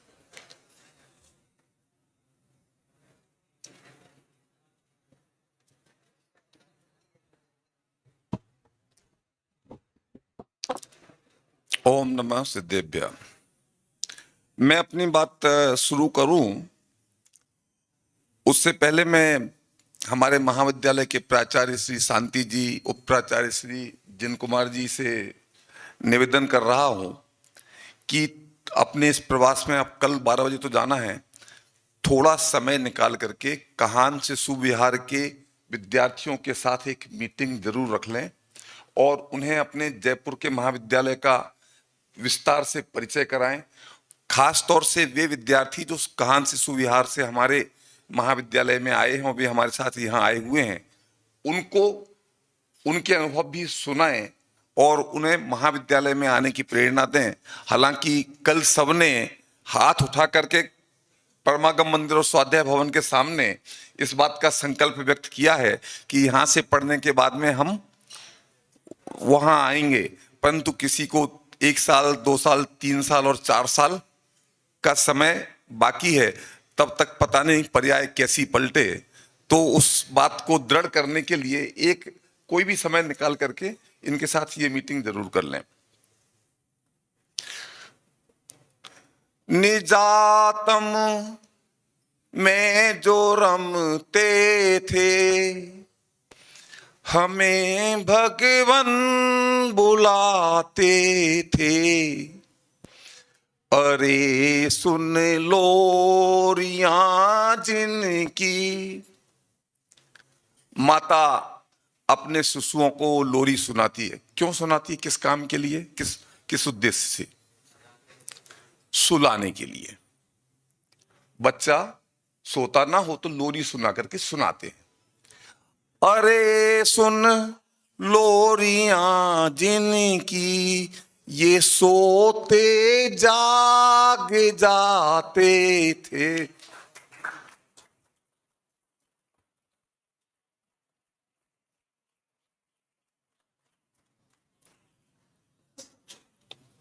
चले आओ अरे गुरुवर, भविष्य जन फिर बुलाते हैं। तुम्हें निज बीच ना पाकर वे आत्म भूल जाते हैं।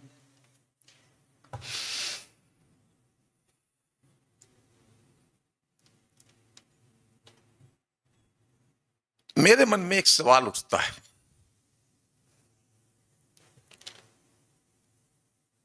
सारा जीवन बीत गया, हम जैसों के 60 वर्ष, किसी के 50, 40, 30, 20, 10 तत्व ज्ञान सुनते हुए। किशोर भाई, मुझे सवाल उठता है कि आखिर ये मूंग सीझते क्यों नहीं है? समझे ना, मूंग सीझने का मतलब। मग सीझता क्यों न थी? हम में कुछ फर्क क्यों नहीं पड़ता है? अगर मैं अपने आप पर नजर डालता हूं, हता एवा ने एवा, जैसे थे वैसे के वैसे, कुछ फर्क क्यों नहीं पड़ता? और मैंने जब बहुत रिसर्च की तो निष्कर्ष निकला राजेश भाई कि हमने गुरुदेव श्री का उपदेश तो सुना, उनके ग्रंथ तो पढ़े, पर हमने गुरुदेव श्री का जीवन नहीं पढ़ा।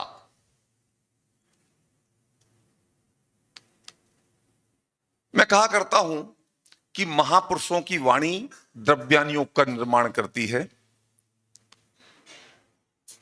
महापुरुषों का आचरण चरणानियोग का निर्माण करता है, कर्णानियोग का निर्माण करता है, और महापुरुषों का जीवन प्रथमानियोग का निर्माण करता है।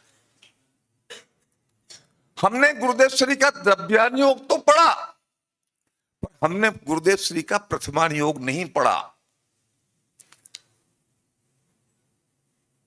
अगर हम पूज्य गुरुदेव श्री के जीवन पर नजर डालें तो हम पाएंगे कि उनके जीवन का पल पल, छिन छिन और दिन दिन सिर्फ आत्म कल्याण के लिए था। उनके जीवन में इसके अलावा कोई दूसरा उद्देश्य नहीं था।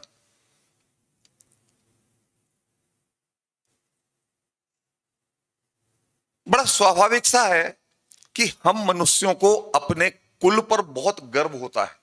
जीतू भाई, कोई किसी भी कुल में क्यों ना हो, मैं हीन और उच्च की बात नहीं करता, जो जिस कुल में है उसको उस कुल का के प्रति बहुत बहुमान और बहुत गर्व होता है।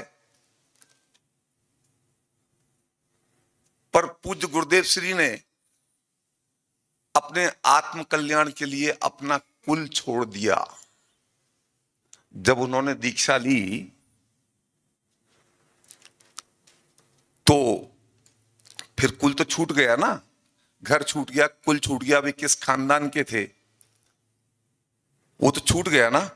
उन्होंने अपना वो कुल छोड़ दिया जिस कुल पर हम मरे मिटे जाते हैं। गुरुदेव श्री को मोक्ष जाना था तो उन्होंने अपने जीवन में विवाह के बंधन को स्वीकार नहीं किया। जब मोक्ष जाना है तो बंधन क्यों स्वीकार करें, रहीमन गाए बजाए के।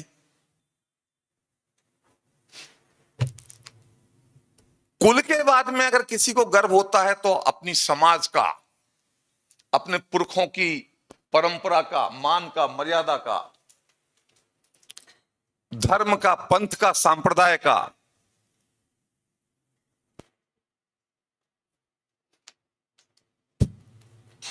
परंतु जब पूज्य गुरुदेव श्री ने पाया कि जिस संप्रदाय में मैं पैदा हुआ हूं उसका रास्ता सिद्धशिला तक नहीं जाता है, तो उन्होंने अपना वो पंथ और संप्रदाय छोड़ दिया जिसके लिए हम जान तक लुटाने के लिए तैयार हो जाते। क्यों? क्योंकि उनकी कोई दूसरी प्राथमिकता नहीं थी, उनकी एकमात्र प्राथमिकता थी आत्मा का कल्याण। हम अपने जीवन में सारे दिन जो कठोर पुरुषार्थ करते हैं इस जीवन में कुछ उपलब्ध करने के लिए, और उपलब्धियों में क्या होता है? रुपया, पैसा, नाम, यश, पद, प्रतिष्ठा और अधिकार, यही चीजें होती है ना, यही सब कुछ चाहिए ना हमें अपने जीवन में। गुरुदेश्वरी को मालूम नहीं था कि मैं कोई 90-92 वर्ष तक रहूंगा,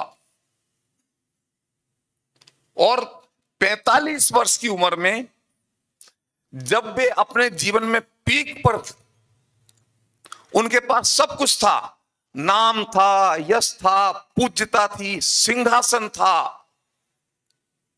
अब कुछ और पाना शेष नहीं था इस जीवन में जिसके लिए हम मरे मिटे जाते हैं। वह सब कुछ उनके पास था। और नॉर्मली ऐसा होता है कि हम जब 45 वर्ष की उम्र, इस तरह की उम्र हो जाती है ना, तो अब जे करवू तू करी ली थू, जो होना था हो गया, अब जो है उसको संभाल लो, ऐसी मनोवृत्ति हो जाती है अक्षय भाई। पर उस उम्र में उन्होंने मान सम्मान के पीक को, तख्त और ताज को ठुकरा दिया और जमीन पर आकर के खड़े हो गए, इस बात की परवाह किए बगैर कि मेरा क्या होगा। और तो और रोटियों का भी इंतजाम होने के बांधे थे और लोग उनकी जान लेने की धमकियां दे रहे थे, पर इस जान की क्या कीमत है? उन्हें तो आत्मा का कल्याण करना था ना। उन्हें जो पथ, जो मार्ग,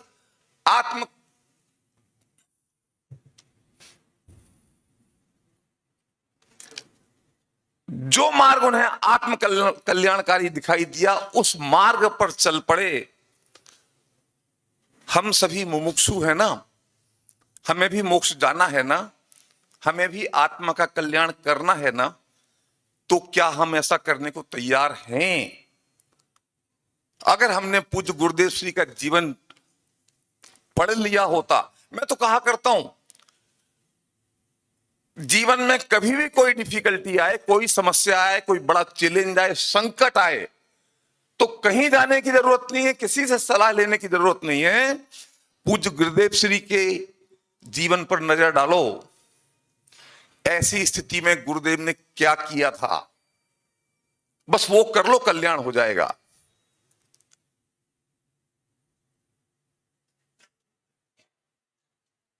गुरुदेव श्री ने अपनी अधेड़ वय में सब कुछ ठुकरा कर आत्म कल्याण के लिए अकेले होकर इस सोनगढ़ में एक कोने में आकर बैठ गए। उसके बाद भी उन्होंने जीवन भर आत्म कल्याण के लिए स्वाध्याय किया। लोग पूछते हैं कि सिर्फ आत्म कल्याण के लिए स्वाध्याय किया तो दिन में 2 बार प्रवचन क्यों करते थे?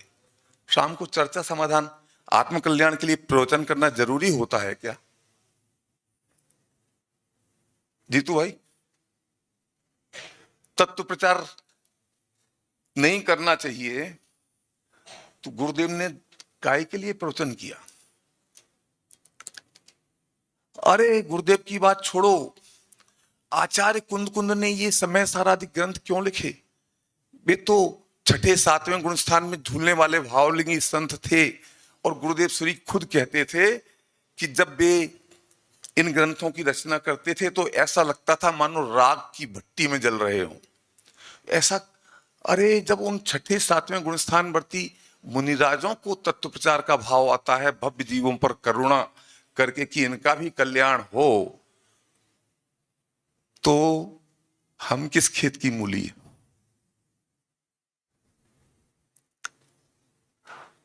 पर कुंद ने भी जो ग्रंथों की रचना की वो स्वाध्याय स्वते के लिए था।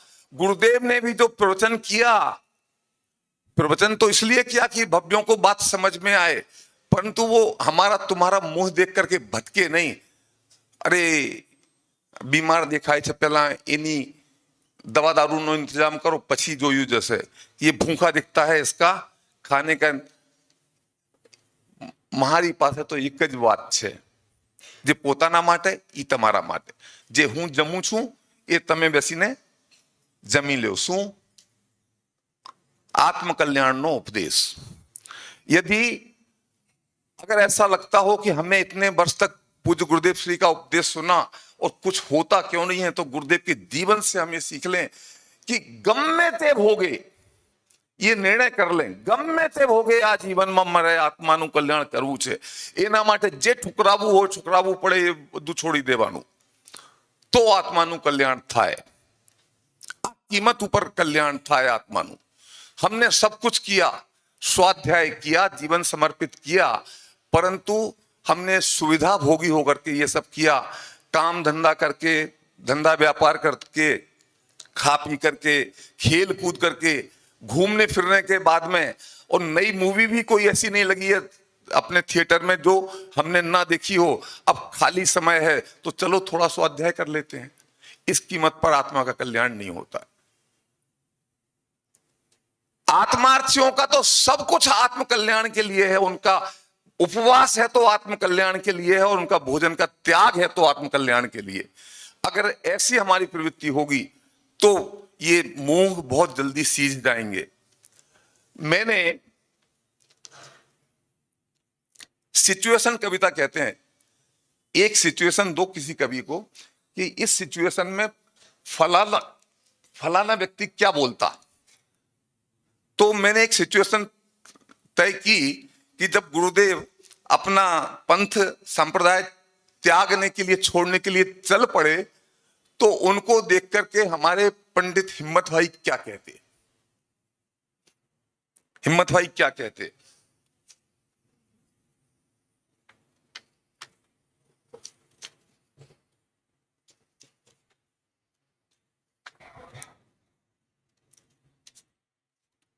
संसार सागर में ये गागर डूबे और उतरा रही, बस बस पड़ी यह मझधार, बस पड़ी यह मझधार में, नहीं पार कब से आ रही। मैं बाल हूं नादान सा, तू स्वामी है भगवान सा, मुझे भान क्या अच्छे बुरे का, सच्ची गलत का ज्ञान क्या, तू त्याग करता तू त्याग करता पंथ का चुन लिया पथ निर्ग्रंथ का। ये दास तेरा ये दास रहे सदा, राही तुम्हारे पंथ का। पंडित हिम्मत भाई ने सबैसार स्तुति लिखी है और पूज्य गुरुदेव श्री की स्तुति लिखी है, वो इसी तर्ज पर लिखी है। उसी के आधार पर मैंने पंडित हिम्मत भाई क्या कहते ये कहा। अब हमारे बाबू युगल किशोर जी अगर इसी सिचुएशन में होते तो क्या कहते।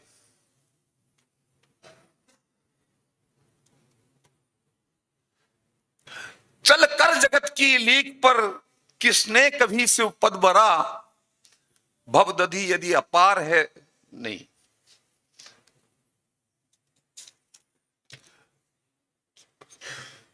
तुमको बिठाया शीश पर, तुमको बिठाया शीश पर, यूं चले जाते किधर। क्या खोजते हो तुम कहां, सब निरखते आस से। न सिहरते चेतावनी से, न द्रवित अश्रुधार से। निष्फल रहे सब कृत्य ये, आकाश के पाताल के। तुम हो कहां, तुम कौन हो, किस लोक के इंसान हो। मेरु से हो अडिग तुम, हो मनुज या पाषाण हो।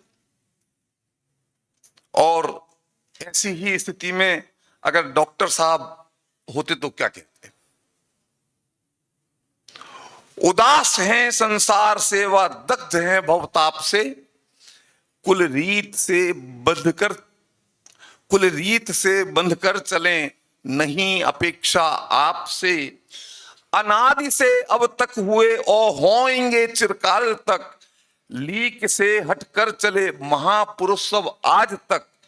है सहायक भव भ्रमण में जगत की ये परंपरा।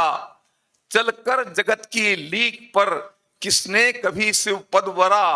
भवदधि यदि अपार है तो सक्षम गुरु स्वयमेव हैं।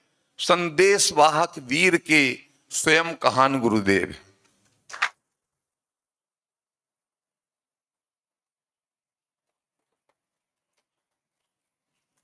एक और कविता के दो बंद सुनाता हूं।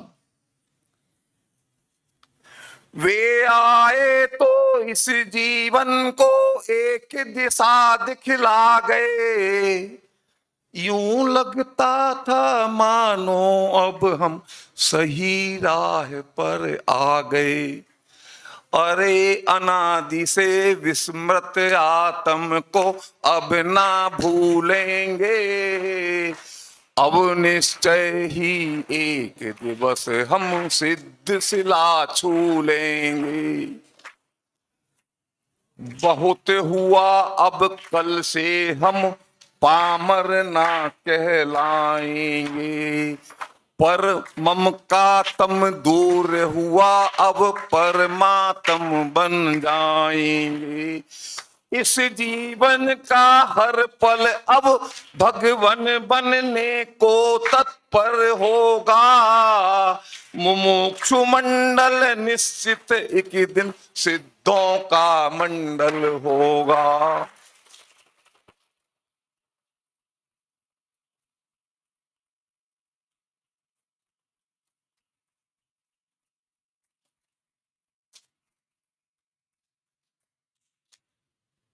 पूरब से सूरज उगता है तो थोड़े ही समय में पश्चिम दिशा में डूब जाता है। पर यदि सूरज पश्चिम से उगे तो जहां पर डूबता है वहां से अगर उदित हो तो उसका कौन क्या बिगाड़ लेगा। है कौन यहां जो इस जग में ध्रुवता को पाता है। पूरब का पूरब का सूरज पश्चिम में सायं डूब जाता है, पर गुरुदेव का परचम जग में, पर गुरुदेव का परचम जग में नित फहराएगा। ये पश्चिम से उगा सूर्य है, इसको कौन डुबाएगा।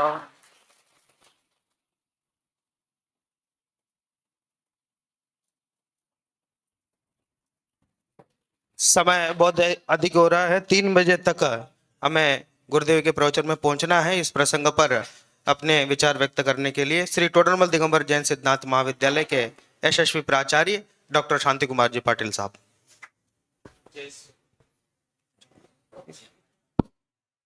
जय स्वरूप समझा विना पाम्यो दुख अनंत, समझाव्यू ते पद नमो श्री सदगुरु भगवंत।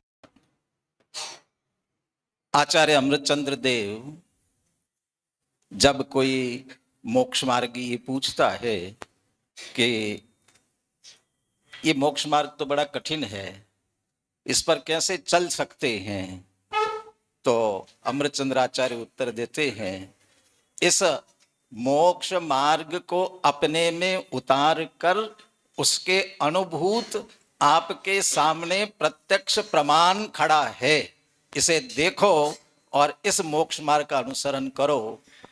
गुरुदेव का प्रभाव क्या होता है, जीवन कैसे बदलता है, यदि ये देखना है तो आप मुझे देखो और ये समझो कि इसका प्रभाव कैसे बदलता है। मैं ऐसे क्षेत्र से आया हूँ, उस समय तो गुरुदेव का नाम भी नहीं जानते थे, 20 पंथ आमनाएं, सभी स्थिति, आत्मधर्म पहुँचता था, हमारे दादाजी पढ़ते थे, धीरे धीरे रुचि हुई और फिर उन्होंने पढ़ने भेजा और गुरुदेव श्री के रंग में ऐसे रंग गए कि अब यथार्थ मार्ग यदि कोई है तो यही सत्यार्थ मार्ग है, ये समझ में आता है। 4-4 पंक्तियां 2 कह करके समय पूरा हो रहा है, इसलिए 4-4 पंक्तियां कह करके अपनी बात पूरी करता हूं। अभी मैं वो पंक्तियां बोलूंगा तो लगेगा कि मैं ये पंक्तियां दादा के लिए बोलता था, लेकिन दादा ने अपने गुरु को अपने में ऐसे उतारा कि वे गुरु जैसे ही हो गए, इसलिए यथार्थ बात वैसी की वैसी उन पर भी घटित होती है। उनके अल्फाज में अध्यात्म को उतरते देखा, उनके अल्फाज में अध्यात्म को उतरते देखा, उनके होठों से समय सार को झरते देखा। जब से रखा है कदम उनके बताए मार्ग पर, हमने अपने तकदीर को हर वक्त संवरते देखा। हमने अपनी तकदीर को, मैं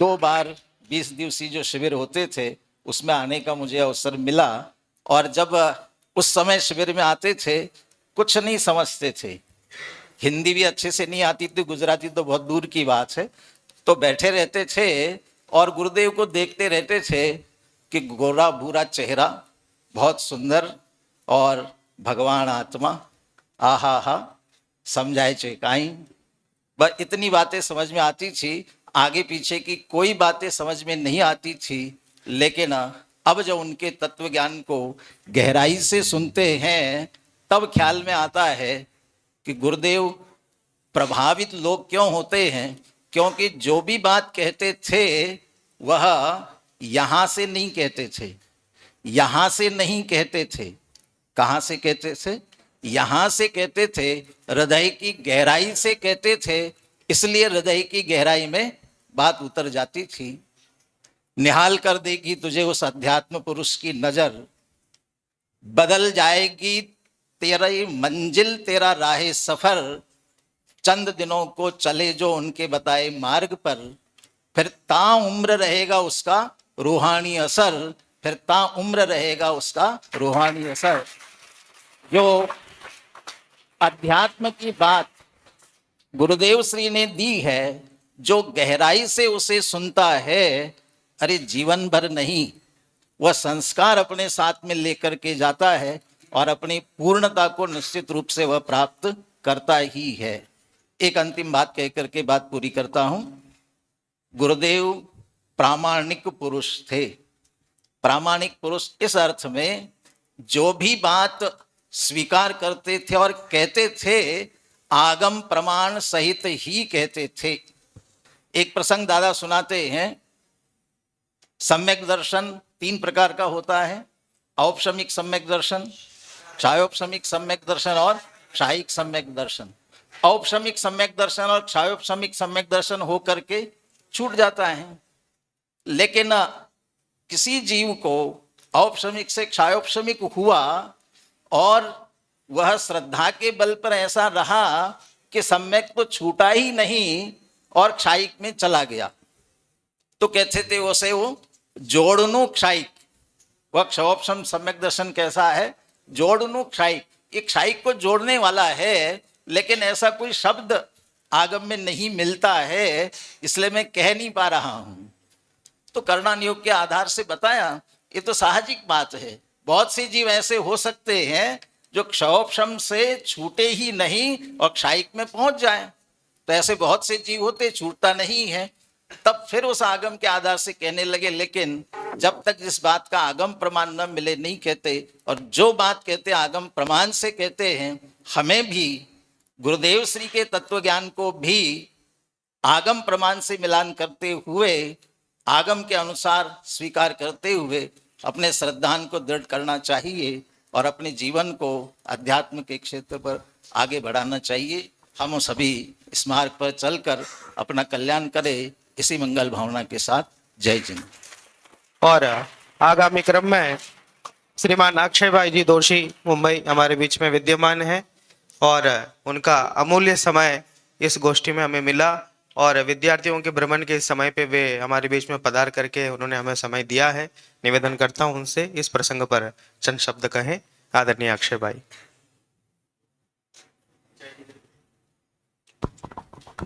जय जिनेन्द्र।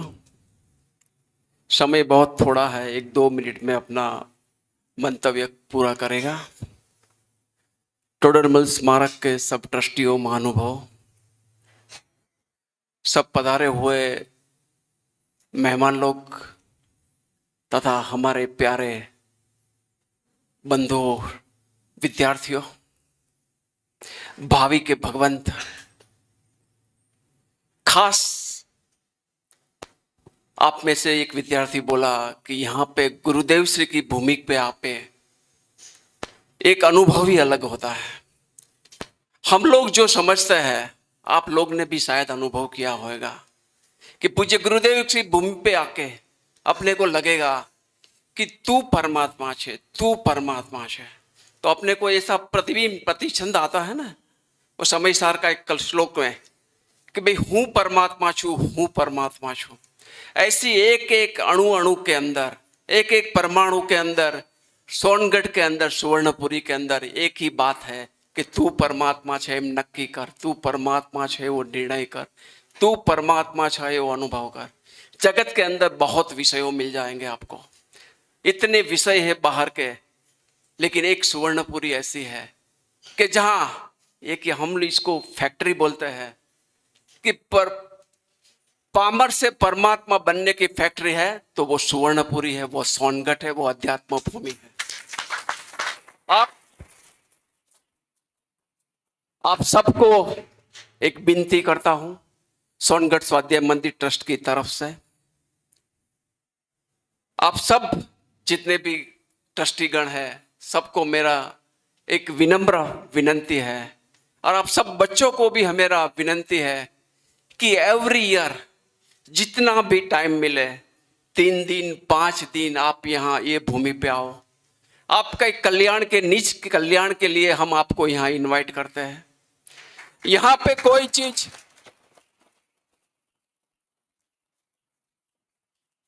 कोई भी चीज का दूरी रखने की जरूरत नहीं है। हम आपके लिए बैठे हैं, हम सब एक सरीखे हैं। पूज्य गुरुदेव श्री ने हमको सिखाया है सब मुमुक्षु एक परिवार होता है, और हम ये परिवार को और बड़ा बनाना चाहते हैं। बस यही बात करके मैं अपना मंतव्य पूरा करता हूँ। जय गुरु। बहुत बहुत आभार। मैं श्रीमान राजेश भाई जी जी जवेरी अहमदाबाद हमारे बीच में विद्यमान है, सोनगढ़ स्वाध्याय मंदिर ट्रस्ट के ट्रस्टी हैं। 2 शब्द से निवेदन कर। हाँ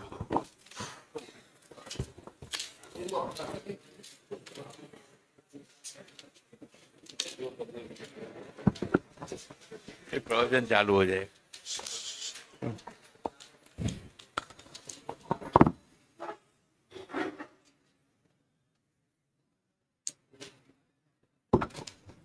जय जिनेन्द्र, आप सभी डोलेलो स्मारक से पधारे हो, सब भावी के भगवान हो। सोनगढ़ स्वाध्याय मंदिर ट्रस्ट की ओर से सभी साधर्मी भाई बहनों का, सभी विद्यार्थीगण का, सभी डोलेलो स्मारक के ट्रस्टीगण का मैं हृदयपूर्वक स्वागत करता हूँ, अभिवादन करता हूँ। आज सभी डोलेलो स्मारक के विद्यार्थियों द्वारा गुरुदेव का श्री गुणानुवाद था, इसलिए ज़्यादा समय अभी तो प्रवचन चालू होने वाला, ज़्यादा समय नहीं लेते हुए संक्षिप्त में मेरी बात कहता हूँ। श्रीमद् राजचंद्र 150 साल पहले हो गए, उसका शिक्षा पाठ का 84 नंबर का पत्र संक्षिप्त में मैं बता रहा हूँ। इस श्रीमद् राजचंद्र ने वर्तमान में जो ये पृथ्वी दिख रही है, इसकी पॉपुलेशन करीबन 150 करोड़ है। इसमें श्वेतांबर, दिगंबर, स्थानकवादी सब पंथ की मिलकर पॉपुलेशन करीबन 20 लाख होगी। जैनों की टोटल संख्या 20 लाख होगी। इस 20 लाख में जो 9 तत्व के पठन रूप यानी कि नाम जानते हैं, ऐसे करीबन लोग 2000 होंगे। और इसमें भी 9 तत्व में स्वरूप और अर्थ जानने वाले, 9 तत्व का भेद जानने वाले गिने सुने लोग होंगे। आज से करीबन 200 साल पहले, 150 साल पहले श्रीमद जी ने बोला था, लेकिन वर्तमान पूज्य गुरुदेव श्री ने जब समय सार की प्राप्ति हुई, बाद में पूज्य गुरुदेव श्री ने जो तत्व ज्ञान की अविरत गंगा बहाई, बाद में और टोडरमल स्मारक में, उस टोडरमल स्मारक ने ये तत्व प्रभावना में जो वृद्धि की, अभी घर घर में 9 तत्व की चर्चा हो रही है, घर घर में 9 तत्व का अर्थ और विश्लेषण हो रहा है। इसका श्रेय टोडरमल स्मारक को जाता है। मैं टोडरमल स्मारक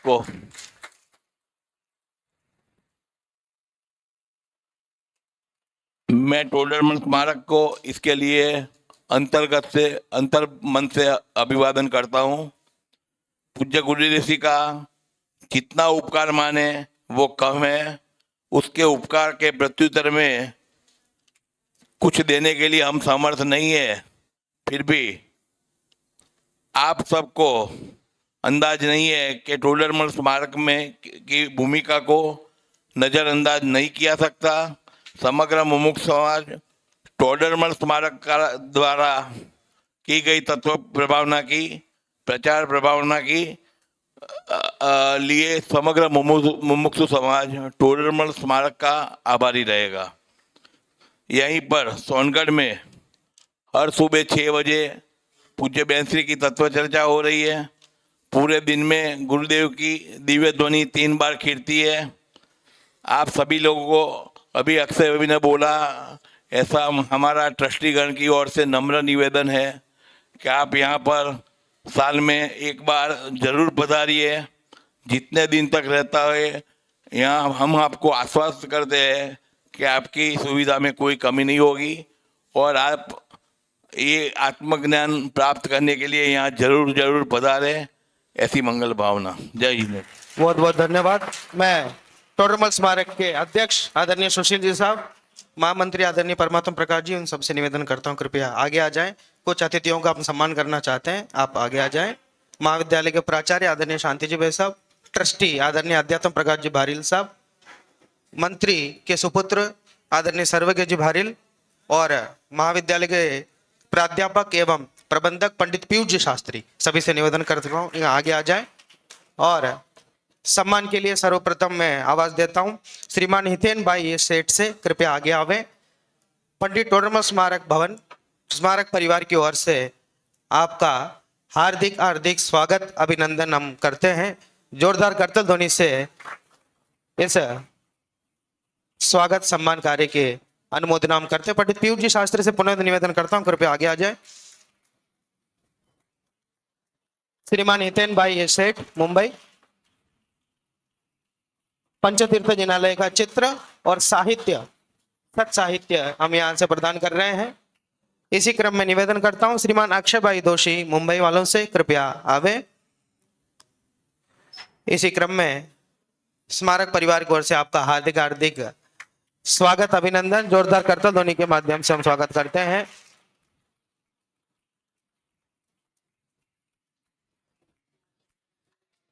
आप सभी का अपार वात्सल्य स्मारक परिवार के प्रति है। निवेदन करता हूं इसी क्रम में श्रीमान राजेश भाई जवेरी, अहमदाबाद, कृपया आवे। जोरदार करतल ध्वनि के माध्यम से हम आपका स्वागत करते हैं।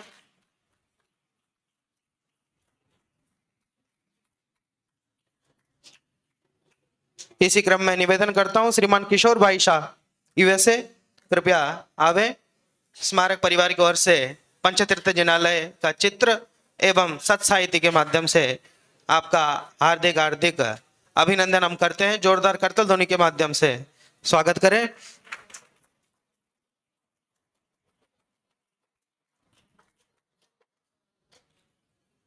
आगे स्वागत के क्रम में श्रीमान जीतू भाई जी मोदी, सोनगढ़, जिन्होंने बहुत सुंदर तरीके से कल हमें संस्मरण सुनाया और गुरुदेव के प्रवचनों को हम तक पहुंचाने में कितना बड़ा योगदान है, ये परमात्मा प्रकाश जी भारिल साहब ने हमें उनका परिचय देते हुए कल बताया। समस्त स्मारक परिवार की ओर से आपका हार्दिक हार्दिक अभिनंदन और स्वागत। श्रीमान जीतू भाई जी मोदी, सोनगढ़, जोरदार करतल ध्वनिया। और इसी क्रम में हमारे महाविद्यालय के विद्यार्थियों ने गुरुदेव श्री के चित्र बनाए हैं। उस चित्र को भेंट करने के लिए मैं श्रीमान अक्षय भाई, श्रीमान इंथन भाई से निवेदन करता हूं, कृपया आगे आ जाएं। शास्त्री तृतीय वर्ष से संयम जैन खेरागढ़ ने अपने हाथों से ही ये गुरुदेव का चित्र बनाया है, वह उसे आपको भेंट करना चाहता है। और स्वयं जैन उपाध्याय कनिष्ठ से स्वयं जैन ने भी चित्र बनाया है, वे भी आ जाए, उसे भेंट करें। जोरदार करतल ध्वनि के माध्यम से सभी का स्वागत करते हैं। सभी वक्ताओं का, मंगलाचरण करता, संचालक और उपस्थित आप सभी, हार्दिक हार्दिक स्वागत अभिनंदन सभी का। और कहान शिशु विहार के जो हमारे सभी अधिकारी पदाधिकारी, उनका मैं महाविद्यालय परिवार की ओर से हार्दिक हार्दिक आभार व्यक्त करता हूं। 1 मिनट के लिए मैं आदरणीय चैतन्य जी भाई साहब से निवेदन करता हूं, कृपया अपने उद्गार व्यक्त करें। बहुत बहुत धन्यवाद भाई जिन कुमार जी को। 1 मिनट का समय बस मैं आप सभी का लेना चाहता हूं। मैं पंडित टोडरमल स्मारक ट्रस्ट से पधारे सभी पदाधिकारी और विद्यार्थी, जिन्होंने सोनगढ़ की इस पवित्र धरा पर हमारे इस विद्यालय परिसर में इतनी सुंदर और व्यवस्थित गोष्ठी का आयोजन किया, उसके लिए मैं कुंद कहान पारमार्थिक ट्रस्ट मुंबई और कहान शिशु विहार विद्यालय की तरफ से आप सभी का आभार व्यक्त करता हूं। और साथ ही पंडित टोडरमल स्मारक ट्रस्ट के पदाधिकारियों को हम अपने विद्यालय का मोमेंटो स्मृति चिन्ह प्रदान भेंट करना चाहते हैं। मैं हमारे ट्रस्ट के ट्रस्टी आदरणीय अक्षय भाई, आदरणीय हितेन भाई, आदरणीय राजेश भाई से निवेदन करता हूं कि पंडित टोडरमल स्मारक ट्रस्ट के पदाधिकारीगण, टोडरमल स्मारक ट्रस्ट के अध्यक्ष आदरणीय सुशील कुमार जी, प्राचार्य महोदय आदरणीय शांति जी भाई साहब, महामंत्री ट्रस्ट के आदरणीय परमात्मा प्रकाश जी भारिल और ट्रस्ट के आदरणीय अध्यात्म प्रकाश जी भारिल, इन सभी को हम हमारे विद्यालय परिवार की तरफ से मोमेंटो प्रदान करते हुए गौरव का अनुभव कर रहे हैं। और साथ ही आदरणीय एसपी भारिल भाई साहब के प्रतिनिधि के रूप में मैं भाई सर्वज्ञ से निवेदन करूंगा, कृपया वो स्मृति चिन्ह प्रदान करें। साथ ही स्मारक ट्रस्ट के प्रबंधक हमारे आदरणीय भाई साहब पीयूष जी भाई साहब से भी निवेदन है, कृपया मोमेंटो संस्था का ग्रहण करें। संस्था के उप प्राचार्य भाई जिन कुमार जी को भी मैं आग्रह करूंगा, कृपया संस्था का हमारा मोमेंटो स्वीकार करें।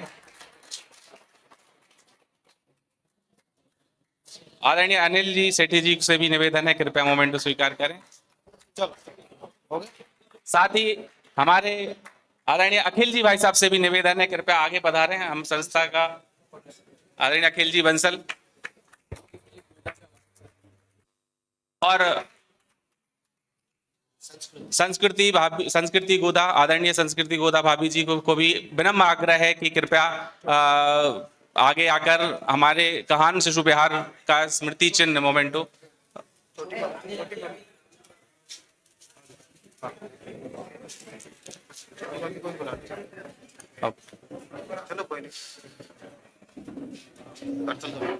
छोटी कहाँ है?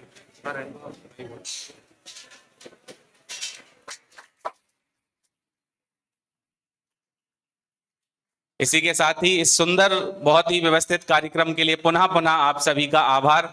और जैसा कि स्वाध्याय मंदिर ट्रस्ट से आप सभी को आमंत्रण है, आप प्रत्येक वर्ष यहाँ पधारें और हमारे विद्यालय के विद्यार्थियों को भी आदरणीय शांति जी भाई साहब प्राचार्य महोदय और ट्रस्ट के सभी पदाधिकारीगण अपना समय निकालकर विद्यार्थियों के लिए भी अपना मार्गदर्शन प्रदान करें। ऐसी मंगल भावना के साथ आपसे इस आज के इस कार्यक्रम की समाप्ति की घोषणा करते हुए आपसे निवेदन है, पूज्य गुरुदेव श्री का प्रवचन अपने समय पर प्रवचन परमागम मंदिर में प्रारंभ होने जा रहा है। सभी विद्यार्थी प्रवचन में समय पर पहुंचे। बाहर चाय की व्यवस्था रखी गई है, शीघ्रता से उसको निपटाकर सभी विद्यार्थी प्रवचन में अवश्य